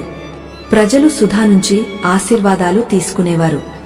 రియా పండిత్ను అడిగింది, నిజంగా తులసి అంత ప్రభావముందా? పండిత్ చెప్పాడు, తులసి సంబంధిత భక్తి కుటుంబంలో సంయమం మరియు వాణిశుద్ధిని తెస్తుంది. నువ్వు కార్తీకలో తులసి దానం చేస్తే, మొక్క ఇస్తే, సేవ త్యాగం సంకల్పం చేస్తే, మరి నిత్య పూజ చేస్తే వృద్ధాప్యంలో గౌరవం మొదలవుతుంది. తులసి దానం ప్రతి ఇంటిని పవిత్రం చేస్తుంది. విధానం సరళమైంది. శ్రద్ధతో తులసి మొక్కను ఏ వృద్ధుని లేదా అవసరమున్నవారి ఇంటికి దానం చేయండి. ప్రతిరోజు ఉదయం సాయంత్రం నీరు పోయండి. దాని ముందు దీపం వెలిగించి ఒక చిన్న భజన లేదా రఘుపతి రాఘవ రాజా రామ్ లాంటి నామం జపించండి. ఈ దానం మనసు మరియు ఇంటి రెండింటినీ సుఖకరం చేస్తుంది. రెండవ దానం రియా దీపం లేదా నెయ్యి దానంగా చేసింది. కార్తీకలో దీపం మహిమ అనన్యమైంది. ఒక కథ ఉంది. ఒక రైతుది. అతని ఇంట్లో అంధకారం చాలా ఉంది. పిల్లలు భయపడేవారు. సంబంధాలలో టెన్షన్ ఉండేది. ఒకరోజు అతను మన్నత్ మాని కార్తీకలో మందిరం ద్వారంపై నిత్యం నెయ్యి దీపదానం చేయాలని నిర్ణయించాడు. అతను మిగిలిన నెయ్యిని కిరాణా నుంచి తెచ్చి దీపంపై పోసేవాడు. నెమ్మదిగా అతని మనసు హల్కా అయింది. రాత్రులు సుకున్ భరితమైనవి అయ్యాయి. పిల్లలు స్కూలుకు వెళ్లడం మొదలుపెట్టారు. గ్రామం వృద్ధుల ఆశీర్వాదాలు లభించాయి. ఈ దీపం కేవలం వెలుగు కాదు, ఆశ మరియు సంబంధాల బలం. రియా కూడా తన ఇంటి నుంచి ప్రతిరోజు ఒక పెద్ద దీపం వెలిగించి గ్రామ మందిరంలో నెయ్యి దానం చేసింది. ఆమె ప్రతి దీపంలో ఒక చిన్న ప్రార్థన జోడించింది. హే ప్రభువా, మా వృద్ధులకు సుఖం మరియు ఆరోగ్యం దానం చేయి. నెయ్యి దీపం అర్పించడం వల్ల మనసు అంధకారం తొలగుతుంది. మీరు కార్తీకలో ఏ మందిరం లేదా వృద్ధాశ్రమంలో నెయ్యి దానం చేయగలిగితే చేయండి. ఇంట్లో ప్రతిరోజు దీపం వెలిగించండి. అందులో ఉప్పు లేదా పెట్రోల్ బదులు నెయ్యి పోసి దీపం వెలిగించండి. మరి దీపం వెలిగించేటప్పుడు వినమ్రతతో మీ వృద్ధుల పేరు తీసుకుని ప్రార్థించండి. ఈ దానం దైవీయ ఆశీర్వాదాలు తెస్తుంది మాత్రమే కాదు, ఇంట్లో శాంతి వాతావరణాన్ని సృష్టిస్తుంది. మూడవ దానం రియా అన్నదానం మరియు జీవదానం చేసింది. అన్నదానం మహిమ అనంతమైంది. ఒక వృద్ధ బ్రాహ్మణుని ఆకలి చూసి రియా ప్రతి మంగళవారం మరియు శనివారం రాసన్ మరియు వేడి భోజనం ఆయన జుట్టి వరకు చేర్చాలని నిర్ణయించింది. అలాగే ఆమె గ్రామం గోపాలతో మాట్లాడి గోవుకు చారా దానం చేయడం మొదలుపెట్టింది. ఒకసారి రియా పాత గోధుమలు దానం చేసినప్పుడు గ్రామం వృద్ధులు చెప్పారు, బిడ్డా, నీ ఈ అన్నం మాకు వరదానం. అన్నదానం వల్ల రియా మనసు పెరిగింది. ఆమె కనుగొన్నది, అన్నదానం చేసేవారి కుటుంబంలో సమాజ గౌరవం పెరుగుతుంది, వృద్ధులకు గౌరవం లభిస్తుంది, మరి అవసరమున్నవారి ముఖాలపై సుఖం వస్తుంది. అన్నదానం చేయడానికి సరళమైన విధానం ఉంది. కార్తీకలో ప్రతి ఆదివారం ఏ వృద్ధాశ్రమం లేదా మందిరం భోగంలో అన్నం ఏర్పాటు చేయండి. మీరు వ్యక్తిగతంగా ఏ వృద్ధుని ఇంటికి అన్నం చేర్చితే మరింత మంచిది. గోదానం లేదా గౌ సేవ కూడా ప్రభావవంతమైంది. గోవుకు చారా మరియు నీరు ఇవ్వడం, దానికోసం గడ్డి ఇవ్వడం వృద్ధాప్యంలో మీకు మనసు శాంతి ఇస్తుంది మరియు సమాజ గౌరవం కూడా. రియా 3 దానాలు నియమితంగా చేసింది. ఆమె కేవలం దానం చేయలేదు, ఆమె తన ప్రవర్తనలో సంయమం తెచ్చింది. వాణిని శుద్ధి చేసింది, అవసరమున్నవారికి సహాయం చేసింది, మరి గోవులు మరియు మొక్కల సేవ చేసింది. సంవత్సరాల తర్వాత రియా ముసలి అయినప్పుడు ఆమె దగ్గర ఒంటరితనం లేదు. గ్రామం ప్రజలు, ఆమె సేవ చేసినవారు ఆమెను చూసుకోవడానికి, గౌరవించడానికి వచ్చేవారు. రియా చెప్పింది, ఆమె మనసు శాంతంగా ఉంటుంది. జబ్బు వచ్చినా మహల్లా ప్రజలు హాస్పిటల్ ఏర్పాటు చేసేవారు. ఇదే పండిత్ చెప్పిన ఫలితం. ఇప్పుడు మీరు కూడా ఇలా చేయవచ్చు. తులసి మొక్కను శ్రద్ధతో ఏ వృద్ధుని లేదా అవసరమున్నవారి ఇంటికి దానం చేయండి. ప్రతిరోజు దాని నీరు ఇవ్వండి మరియు చిన్న భజన చేయండి. కార్తీకలో మందిరం లేదా వృద్ధాశ్రమంలో నెయ్యి దీపం అర్పించండి. దీపం వెలిగించేటప్పుడు మనసులో శుభ ఆలోచనలు ఉంచండి. అన్నదానాన్ని నియమితం చేయండి. ప్రతి పవిత్ర రోజు ఏ వృద్ధుని లేదా భిక్షువుకు భోజనం చేర్చండి లేదా ఆశ్రమంలో రాసం దానం చేయండి. మీరు గోవు ఉంచితే దానికి చారా దానం చేయండి లేదా ఏ గోశాలకు చేరండి. ఈ దానాల మూలమంత్రం శ్రద్ధ, నియమం మరియు త్యాగం. మీరు ఈ 3 దానాలను నిత్యం సాదగి మరియు శ్రద్ధతో చేస్తే వృద్ధాప్యంలో దున్హకం ప్రవేశం కష్టమవుతుంది. ఎందుకంటే సమాజ ప్రేమ, ఆత్మిక సంతోషం మరియు కుటుంబ ఆశీర్వాదాలు మనిషిని ప్రతి కష్టంలో సంభాలిస్తాయి. చివరిగా ఒక చిన్న విన్నపం. ఈ దానాలను షోకు చేయకండి. అవి మనసుతో చేసినప్పుడు మాత్రమే ఫలితం ఇస్తాయి. ఇది కార్తీక వరదానం. హృదయంతో ఇచ్చేవాడి జీవితంలో సుఖం అపారం. ఇప్పుడు మీ మనసులో శ్రద్ధగా సంకల్పం చేసుకోండి. కార్తీక సమయం. ఈరోజు నుంచి ఒక మొక్క పెట్టండి, ఒక దీపం వెలిగించండి, మరి ఏ ఆకలిగొన్నవానికి అన్నం ఇవ్వండి. ఈ 3 అడుగులు మీ మరియు మీ కుటుంబ వృద్ధాప్యాన్ని సుఖకరం చేస్తాయి. భగవంతుడు మీకు మంచి చేసి మీకు దీర్ఘకాలిక, సుఖకర మరియు గౌరవనీయమైన జీవితాన్ని ఇవ్వాలి.